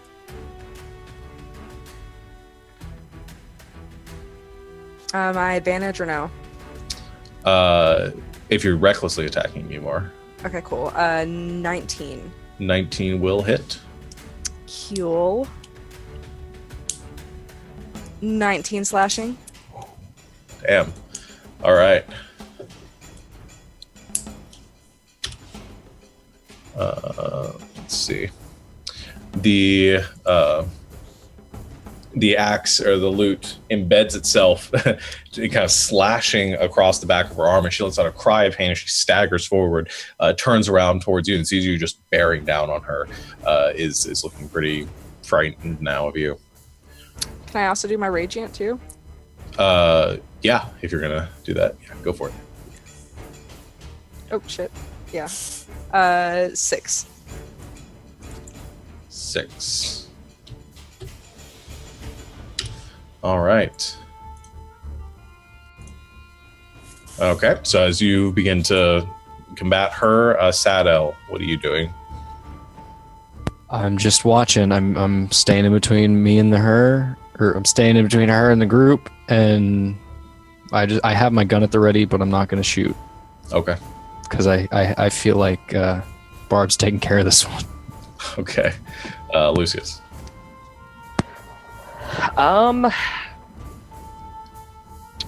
Yeah, I'm torn here. Because Barb has it, and he trusts Barb. And Den has left the group to go do her own thing, right? Yeah, well, Den is heading straight towards where Star is, yeah. Yeah, he's going to follow Den just for the sheer fact that she's alone, and he doesn't like that. Like, okay. Barb's got this. Okay. So he's going to rush after her, hopefully pulling the arrow from his back.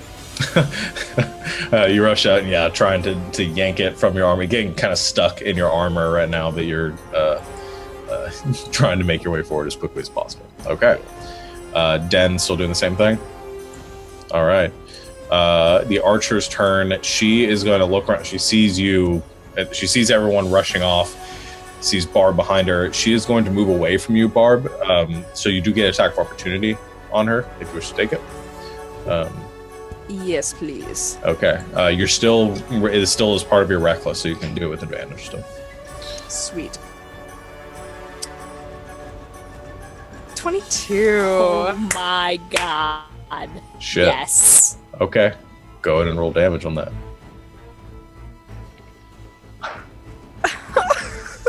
Okay, so 34 points of damage. Okay. 34 points of damage as it slams into the back first. She kind of falls forward, kind of almost falling off the wall, and just barely holding herself there. Turns around. You can see the blood trailing from her back at this point, and she is looking very, very rough suddenly.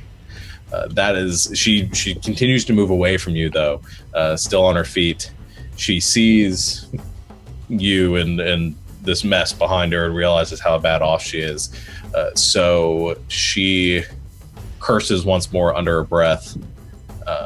And instead of continuing to move towards the group, she is going to use her action to dash, and she leaps.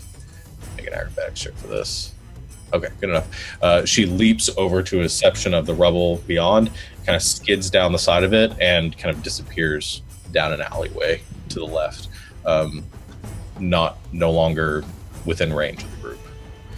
You see her do this, Barb. So you can do what you wish. You can either follow after her or do whatever you want on your turn. However, I'll ask, is anybody else doing anything on their turn except for chasing or continue to move towards Star? I can't, like, we can't see her anymore, right? No, she dropped off the wall. Yeah, so he's just going after Star. Lil's waiting to see where Barb goes. If Barb comes with us, then Lil will run with the group. If Barb goes the other way, Lil's chasing after. Okay. So Barb, what are you gonna do? I'm chasing that bitch. What? Okay. So you go. Let's see. She was only 60 feet away from you. Yeah. So I'm just gonna need you to make an acrobatics check to try to make the jump that she did. Please, oh please, oh please, oh please. You said acrobatics, not athletics? Yeah. Nope, acrobatics. This is a narrow ledge. 18? 18's good. Okay. You're actually able to leap across a little bit farther than she did, land on the side, skid down to the bottom. You can see her darting around the corner, and you go rushing after her. If you use your action to dash up to her, then you are right on her again. But you won't be able to attack this turn, but she'll be kind of stuck there with you. Can I tackle her? Can I run after her and like tackle? It would. Are you trying to restrain her? Yeah. Essentially. Okay. I'll say. So I can curb stomp her. I'll say I'll let you do that, but you'll have to drop your loot back when you reach the wall. So your loot will be back behind you. You'll be unarmed. Can I just throw my loot with the fury of a mighty barbarian? You can try. It's not going to be easy. What would I roll for that? I'd say you can make an attack roll. You'd be at disadvantage, and you'd have a penalty to your roll. So probably like a -3 to it.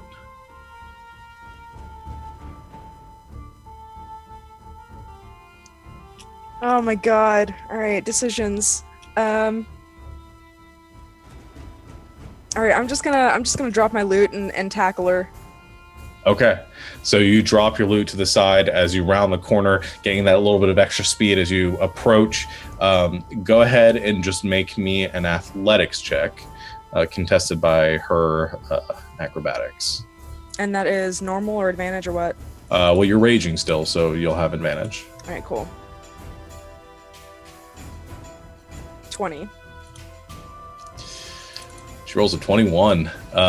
So you lunge forward, grab onto her, but she just slips from your grasp and continues rushing forward, just still bleeding along the way. The blood might have helped her a little bit get out of your grasp. However, you are currently still like right behind her. All right. So everyone else is currently rushing, so we're just going to deal with this thing with Barb and the archer right now, and then we'll get back to everyone else. Oh, Lilibet, so you're going to you want to use your action and try to climb the wall? So, no, actually, I'm going to use my Grung-powered wine I'm going to take a huge swig and try to jump up the wall. Okay. All right. So you drink some of the jumping wine that you've made, concentrate for a moment, and then you feel that power rushing through of that pseudo jump spell, and you go to leap upwards. I'll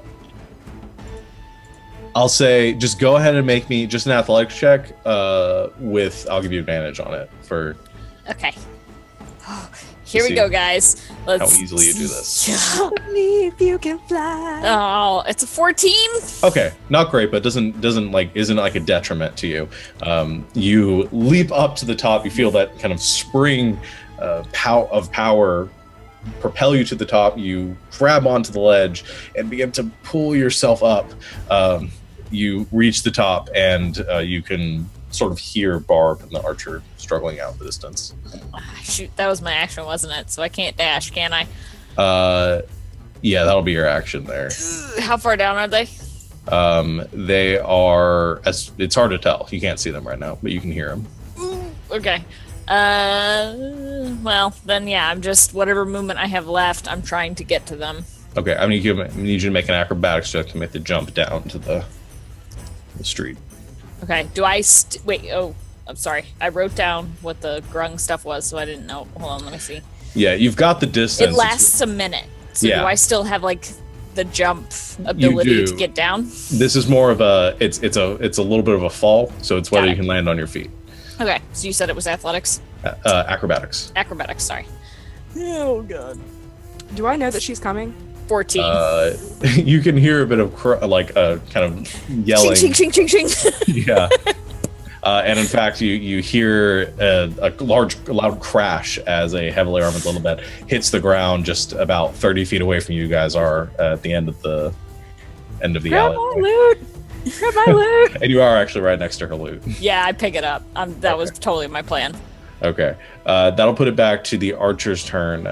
She is going to, seeing that you are currently unarmed, she is going to continue to run away from you.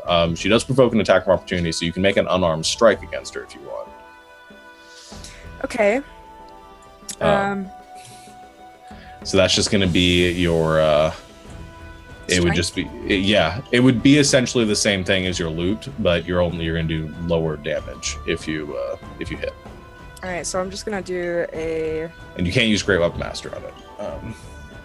Do you want me to just do, like, regular Great Loot, then? Yeah, that'd probably be best, yeah. Alright. 23? I don't know if you can use Reckless Attack on this. Hold on. That's a really good question. I think you have to be wielding a weapon. But I'm still raging, though. You are. So you get to do your rage damage if you hit. But I don't think... I'm not sure if you can... You know what? I'll say yeah. I'll say you can attack recklessly. Just because I don't want to take the time to look it up. So what'd you roll? 23. 23 will hit. So it's going to be 1 plus your strength plus your rage damage. Yeah, all it says is when you make your first attack on your turn, you can decide to attack recklessly. Yeah. It's 1d4 though, right? No. It's just a 1. You only get 1d4 if you're like a monk or if you take the brawler. So what's your strength? I just press the regular skill strength and... Oh no, I mean like your modifier, your strength modifier. Oh, my strength modifier is 4. 4, and your rage damage is a +2. Maybe yes. All right. Yes. Okay, so that's 7 points of damage total from just a solid punch. And as she moves away from you, you rush up or as she goes to move away from you, you punch her, kind of clocking her in the back of the head, and like a sack of potatoes, she goes doom, onto the ground, unconscious. Yay! All right. And as Lil kind of rushes up behind you with, you can hear the sound of your friends rushing off in the distance. As Barb and Lil, you both having incapacitated this archer, she is now unconscious on the ground, sort of bleeding out on the ground underneath you. What are the two of you going to do now? Are you going to rush to meet up with your friends, or are you going to finish her off? Huh? Does she need to die? No, she doesn't. She's just a hurdle. So take your great loot axe thing and let's go back. Let's go do what we did, or what we came here for, which is to get Star and figure out what the hell is going on. Okay, cool. So I hand her the loot axe, and yeah. Do you want help like jumping? Cause I have something for that. Why, yes, I do. I give her the bottle of wine. And just take it like a glass full of gulp, and then let's go. I end up drinking way too much of it. So you I'm extra take happy. you take a big swig of the jumping juice and go leaping off with Lil down the street towards the group, kind of leaping up scrambling up onto the walls and following after your friends who are all rushing down the street. You'll be able to catch up with them in a little bit, but they are significantly ahead of you at this point. The rest of you rushing towards where Star is. Star, as you are following your companion here, this Tabaxi who's escorting you, you finally reach this building that has been looming in the fog, and looks to be a large cathedral almost, or what once was a cathedral. It's broken, and the parapets of it are crushed and long fallen away. There are no open door, or there are no front doors to it. They're gone as well, just in this large opening. There are these vines that grow out the sides of the building and down the steps, and the fog is much thicker here as well. This almost seems to be like the origin point of it. The person escorting you says, "Oh, all right, up this way then," and begins to head up the steps. I just keep following. Okay. He leads you up through the entryway into the cathedral, and you enter this marble-floored, massive hall. There are the remnants of stone benches scattered around, and far ahead of you, where the central sort of altar, the place of worship would be, everything seems to have been cleared away, all the rubble pushed off to the sides. You see the vines kind of coalesce here and grow out of what looks to be a flickering tear in reality, almost in the air in front of you, probably about 100 feet off where you are right now. It glimmers and kind of shifts and writhes, giving off this amber greenish light. Not terribly bright, but looking at it directly is sort of disorienting.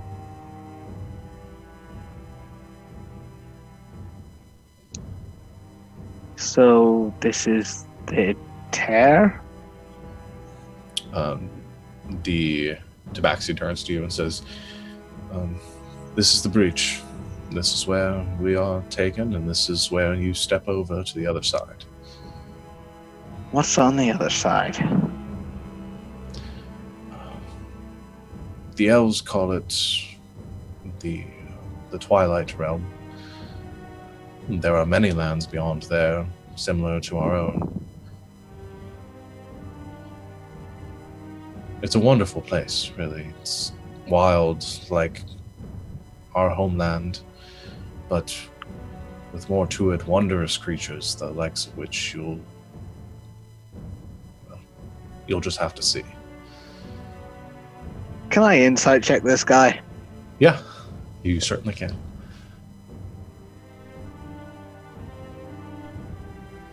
Eight. It's hard to read. He tells you, I'm not saying it's a glamorous life. We live to serve our masters. The elves watch over us, provide for us. It's a comfortable life, safer than anything here,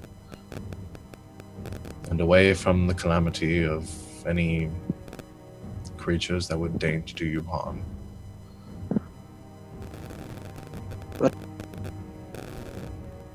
hearing a bit of crackling. Is anyone else getting that? Yeah, I'm getting it a bit. It's gone now. Yeah, it stopped. Who are these masters? Like, why do we even have to go through this anyway? There was a pact made before you or I were ever even glimmers of thought. Our predecessors, long ago, the Council of Elders, made an agreement with them, our masters, that some would be marked, and those who were marked, when they reached a proper age, would be brought to here and sent beyond. Okay. Thank you for your time. I've heard enough. I'm going. And I misty step back to the fucking door. Like the full 30 feet. Okay. You misty you poof, disappear in a cloud of mist. The tabaxi in front of you kind of gives a sigh. He draws the bow from his back and draws an arrow looking towards you and says, I really wish you had just made this easy. And he goes to fire in your direction. So I'm going to have, let's see, I'm going to have you go ahead and roll for initiative as well to see. You got the drop on him with the Misty Step, but at this point you guys are just going to straight on draw, see who can. 7. Also rolled a 7. What's your dexterity modifier? I believe it's +4, yes. Okay, his is also +4. Roll again. What's your speed? 30 feet. It's also 30. So we're just gonna roll again. 23 that time. Okay, so you get to go first. Wonderful. Right, so I'm already 30 feet away from him. You are basically if you came into the room essentially a little bit to see the portal, then you're essentially just beyond the doorway. Awesome. So in total I can move 90 feet around with my normal speed, my feline agility, and dashing. Okay. And I still get an attack with all of that, actually. But I don't actually have my daggers on me. Damn it. Spells.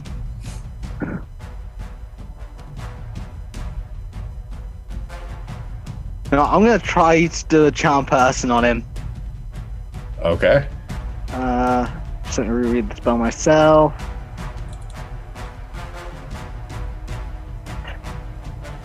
Yep, gonna try for the charm person first.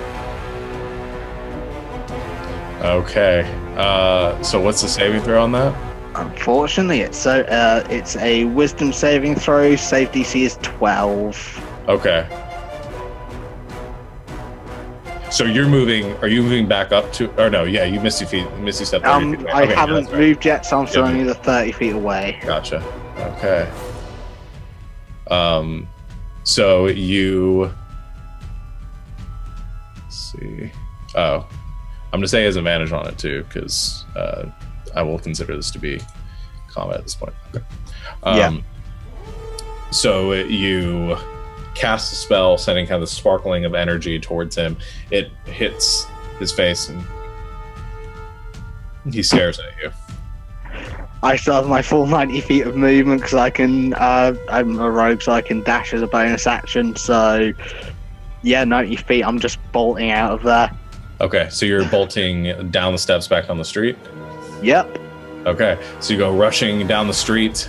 You can hear his footsteps coming behind you. He is 30 feet. You're at 90. All right, so he makes it to the doorway. You are currently 90 feet away from the door. He draws his arrow. You're still within range of his arrows. So he is going to fire in your direction. 2 shots. He is also going to use his archer's eye.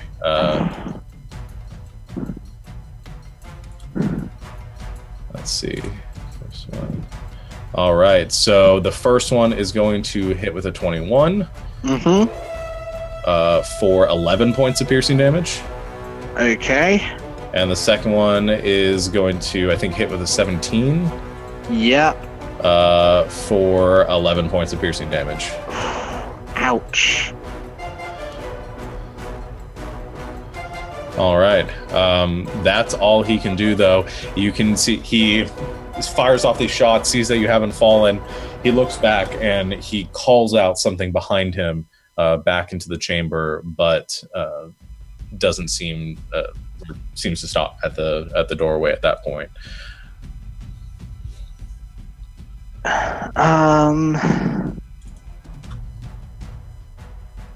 Am I able to move into the areas where there's the rubble and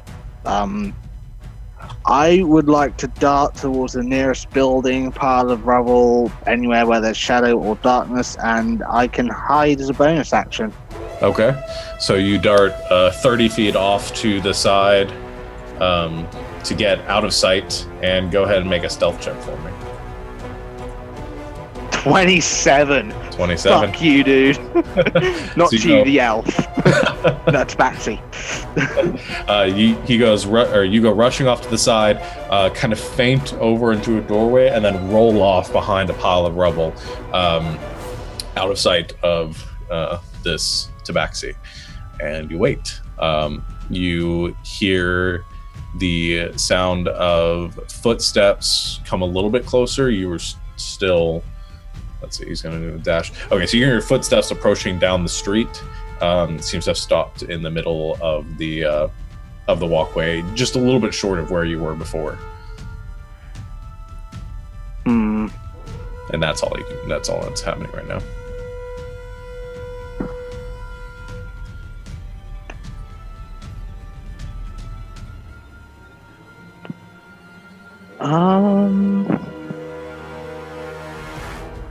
Damn it, why didn't I take any more offensive cantrips? I'm sure they're plenty offensive. There are, I just don't have them. Okay.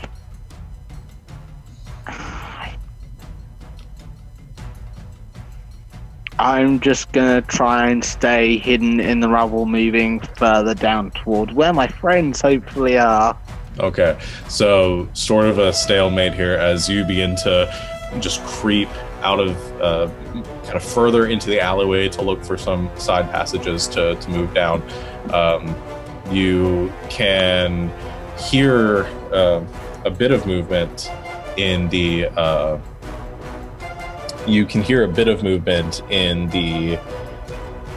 alleyway or in the road beyond as the elf seems to be moving there. You also hear a heavy accented voice, a deep voice, echo out into the street in Elven. You can't exactly understand what's being said, but you hear another voice speaking, unfamiliar to you.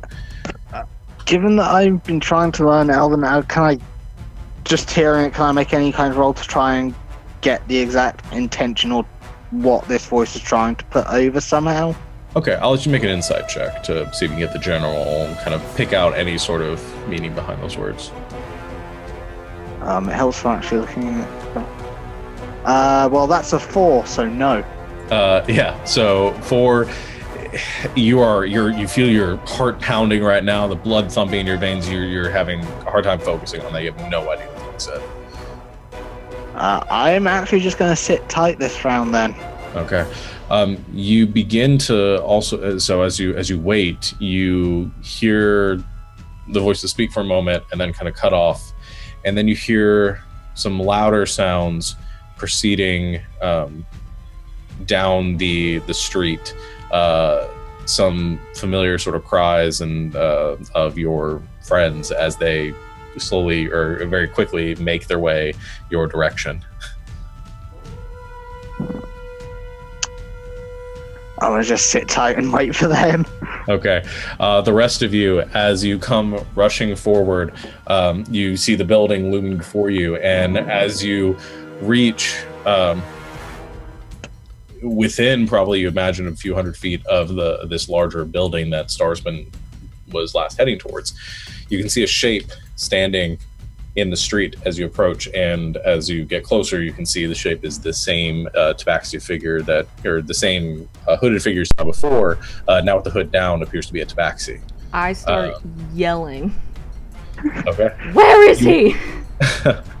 The figure immediately jumps and turns around and draws an arrow facing in your direction.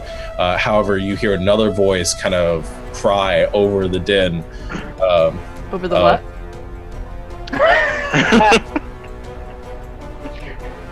That was a good pun.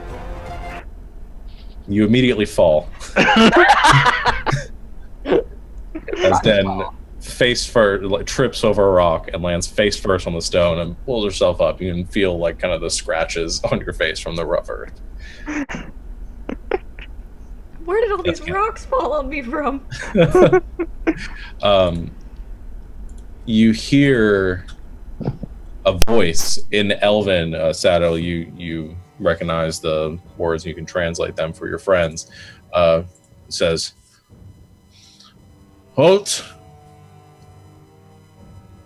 No more blood needs to be shed."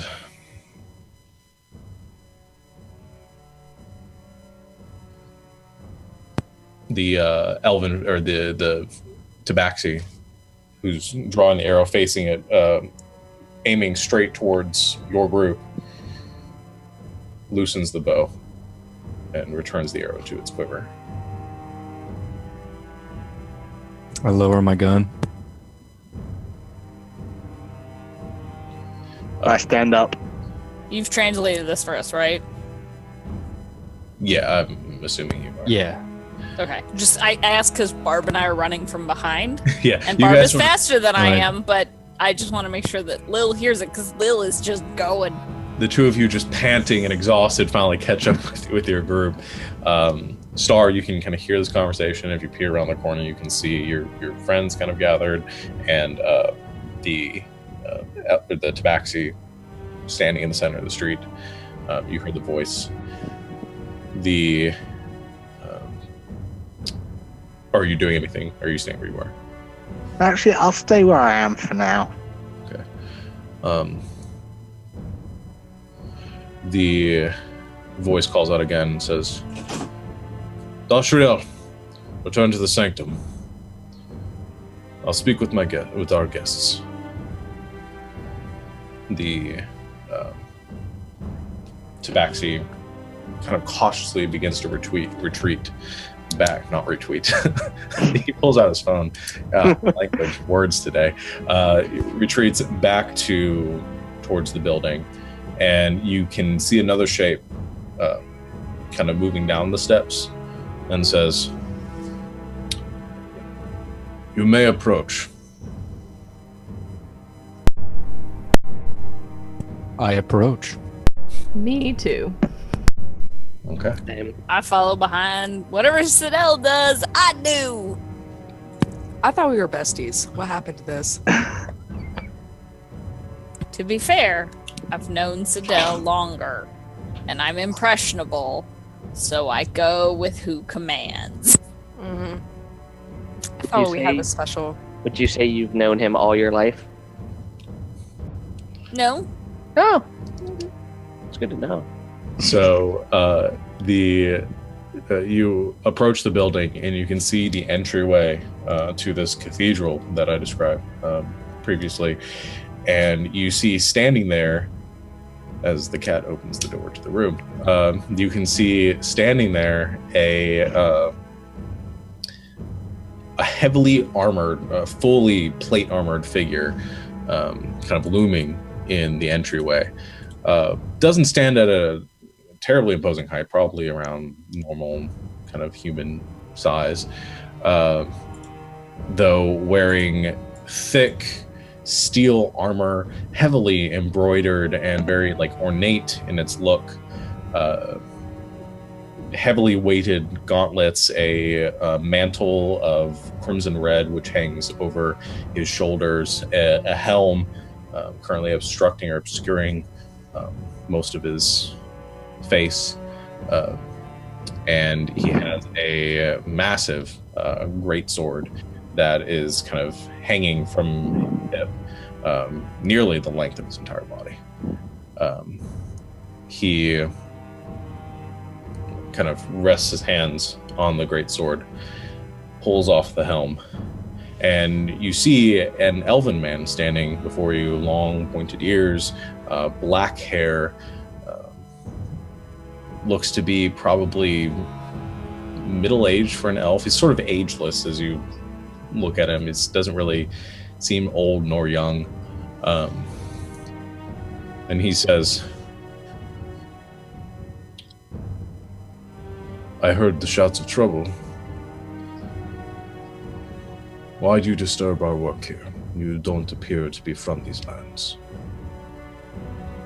Sadel, tell the elf he's got one chance to explain what's going on here before I blast him back to wherever he came from. And I'll help! I repeat those words in Elvish. Okay. He says, "Our work is not your concern here."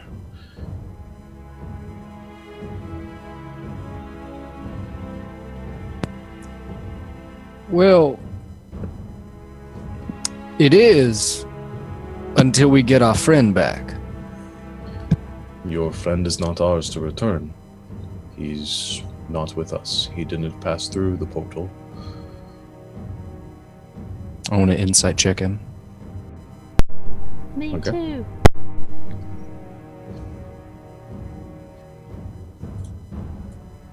Nine. 14. Doesn't seem to be hiding anything from you. Well then, where is he? He looks back over his shoulder and calls out, "Dashriel, where did the other one go?" And you hear a bit of muttering. The elven man looks back, says he ran off into the forest, or into the city. I know not where he is. I turned to the others. Well, he did say, he'd get out of here if he needed to. He also said to go in and find him after 5 minutes. It's been past 5 minutes. But they're obviously talking about me now, so this is where I'll come out of the shadows. Okay. So, Star, you emerge from your hiding place and come out from the alleyway. You all see Star. Sir, are you okay? A little bit scratched, but nothing that a bit of rest won't fix. All right. Did any of you remember to pick up my daggers? Yes, we have them Did we all right. did we here. see Did we them? see them? I think you guys saw where he would have dropped them on the ground when he dropped them. I don't think anybody specified they wanted to pick them up, though. You're in a bit of a hurry running away from the person raining arrows down on you, so... No, but we know where they are. I'll get them later. All right. Well, if you are perfectly fine, we will be leaving. Will we? Not yet. I found where I'm supposed to go. I just want all of the whys, and I figure this person here will be able to give me those answers.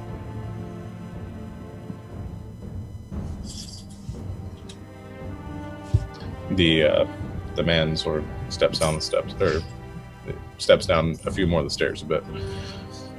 Says, he kind of looking over you, Star. He says, This one is, in fact, marked. It has been deigned that he belongs to us now.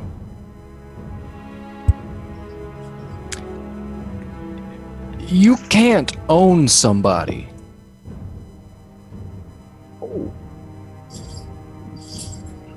What do you hold in your hand as he motions towards your weapon? That's my rifle. Did you create this machinery? Yes. Do you deign yourself the owner of it? Yes. It is the same for us. Yeah, well, he's not just an item. He's not a weapon. He's a person. You know, this gun doesn't have thoughts. It doesn't have feelings, but he does.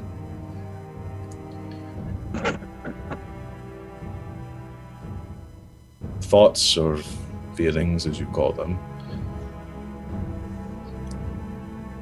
It matters not to us. We created them as weapons, as instruments to our will. A pact has been made. He belongs to us. Weapons to fight what? Whatever threatens us. Yeah, here's the thing. We don't really give two shits about what things are to you. As far as we know, you're just a bunch of assholes that are kidnapping kids and they're never being heard from again. Shooting arrows at us and taking our friend, so... Were you told not to come here? We were told people don't come here.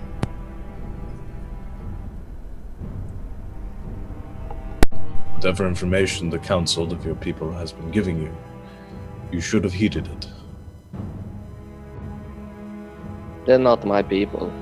Hell, I don't even listen to my people. That's why I'm here. The last time I saw someone like you treating children and other people as property, it did not go over so well with them in the long run, and I will not let you take my newest friend here.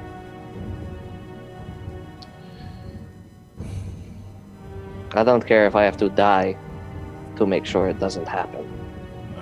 I do not wish to fight any of you either. Then I'm taking him and going. After he has found out some of his answers.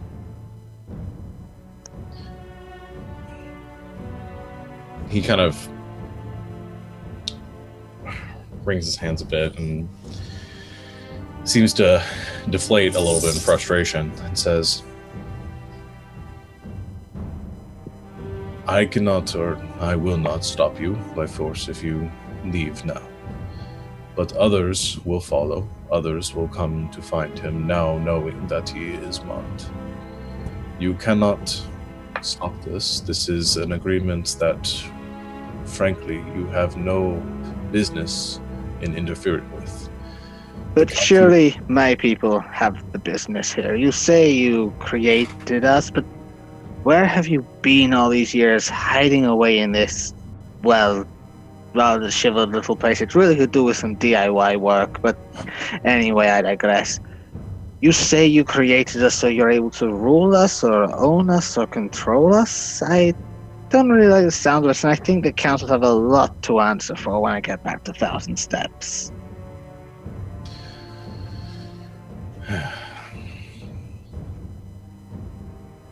If you talk, we may be able to come to some kind of arrangement where maybe someone else in the world is able to feed you information somehow.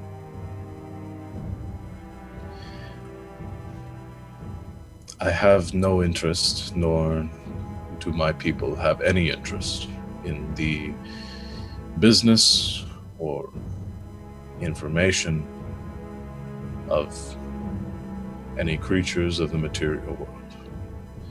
We left such things behind us long ago. I remember the day that we left these lands and set off to the Twilight Realm. I have counted every day since a blessing. So, no, This does not interest me. Now, we have an arrangement with your council. One child, every village marked, sent to us. Once per generation. If you do not honor this agreement, there will be consequences. Not from me, this is not a threat. Those beyond my station have far more say in this than I. And there is nothing I can do if you do not come willing with me now.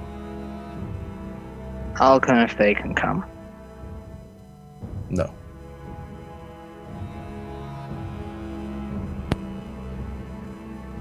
Oh, by the way, there's a magical portal in there. Anyone else want to check it out? What kind of portal? To this Twilight Realm place. Could be fun. Could be fun. I mean, if we are going to tell the person who we need to tell what's going on, like, we need all the information. I can't believe that bastard was right. I'm never going to live this down, by the way. I think I have a birthmark somewhere that lets me in. I promise. He steps back towards the entrance, draws his greatsword and kind of stabs it in the ground at his feet, rests his other hand on it, and kind of mostly blocking the entryway, a couple feet on the other side. But he says, "If you wish to pass here, you may try to do so. I, Octoth Railgrin, Knight of the Celestial Spire and Protector of the Breach, will stop you. And if I fall, the battalion that remains on the other side of the breach will stand in my stead."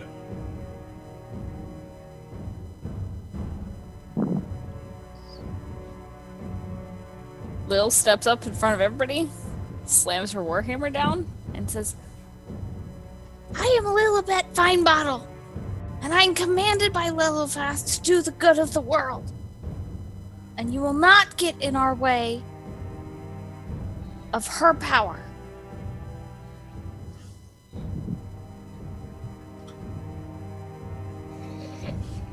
He remains motionless, standing there.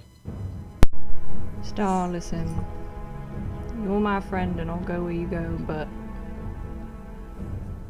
I don't think this is worth dying over.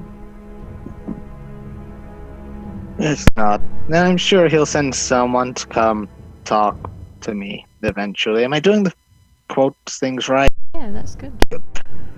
I never got the hang of that back in Rondell. People kept laughing. So we're leaving. I have some things to collect on our way out. If you want to send anyone to come and have a chat, just do so. Then I turn around and leave. He calls out as you begin to leave and just says, "Your decision matters not to me. We will see how the council decides." He takes his greatsword, sheathes it again, and turns around to move back towards the interior sanctum of the cathedral.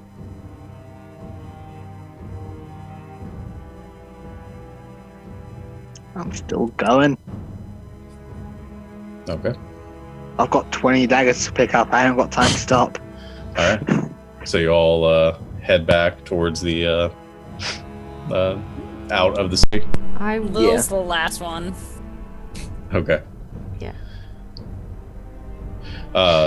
Lil, as you leave, and you can kind of see as the shimmering kind of distortion beyond the elf calls out once again over his shoulder, and Saddle translates this to you can translate this for you too. But he says, "And Lilivos' blessings be upon you too, child of the earth and stone." And heads back towards, and he walks through the portal.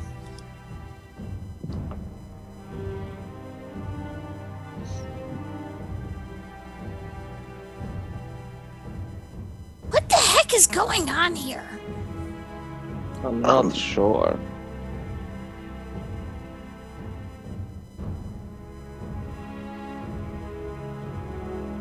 Come on, let's get out of here before they change their mind. Star, you okay? I'm fine. Just wondering if there'd be maybe a back way in or anything. I think we Think need about to, it after we get out. We need to regroup with the prince, and this isn't over. I want another chance to get to the Seeing Stones anyway. Okay. Before, like, Star, do you know anything about this celestial spire that he talked about? Do I know anything about the Celestial Spire that he talked about? Nope. Never heard of it.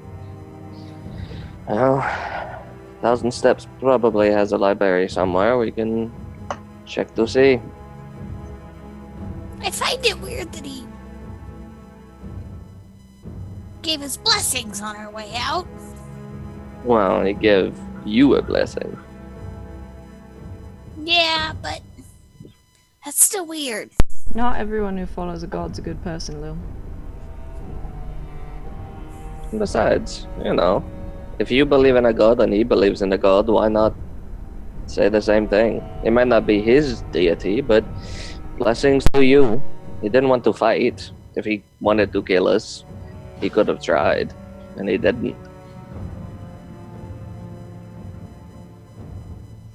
I think tonight we should rest up just outside of the mists. Yeah, I agree. Well, the prince is coming back tonight. We can't make it back. Well, No, can we make it? he's been checking in with us every night, right? Mm-hmm. And then just waiting for us to Oh tell yeah, him. that's right. Do we want to go back? 'Cause it's been We'll a couple of days. wait and see what happens when the prince contacts us. I'm curious about this blessing. Okay. So, leaving the city, picking up your copious daggers on the way out. There. Where does this one go? You do see as you leave, a familiar figure kind of steps up onto the walls in the mist and calls out towards you, Star, and just says, "I hope you change your mind, brother." I might one day, depending on how this all goes, depending if I get a straight answer from any of you. He doesn't respond, but you see kind of another figure slowly emerge too, standing next to him, kind of hunched over. Looks to be a bit dazed, probably from the bludgeoning that she received. But the two of them remain their guardian posts up atop the walls as you exit the city of Crawling Mists. And that's where we'll go ahead and call our session here for today. Since Sarah's gonna have to leave and I don't want to push her. Sorry. I'm really sorry. It's okay. What was his name? Like his full name title? Because I didn't get it written down. He said Octoth, Mhm. Oktath, Relgrin, Relgrin. Yep. Oh, you want the rest of the title? Oh, Yeah, like Protector of the Breach and blah, blah, blah. He said Knight of the Celestial Spire and Protector of the Breach. Gotcha. Thank you.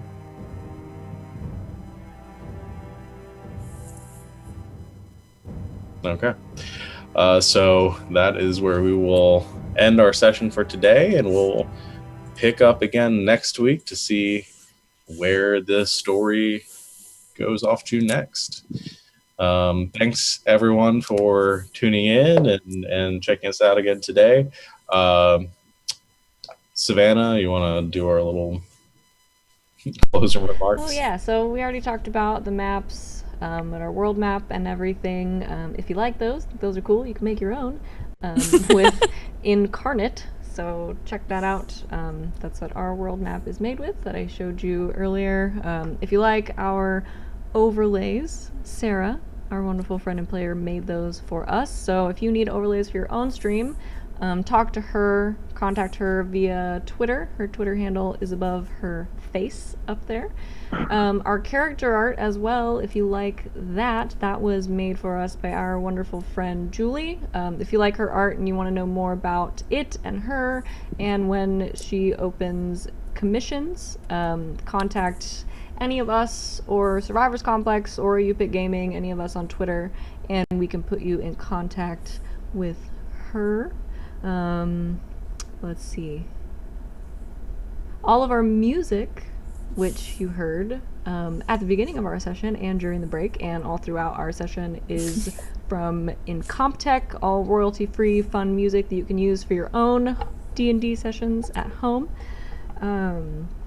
Tomorrow is our follower one-shot with two of our wonderful UPIC Gaming followers.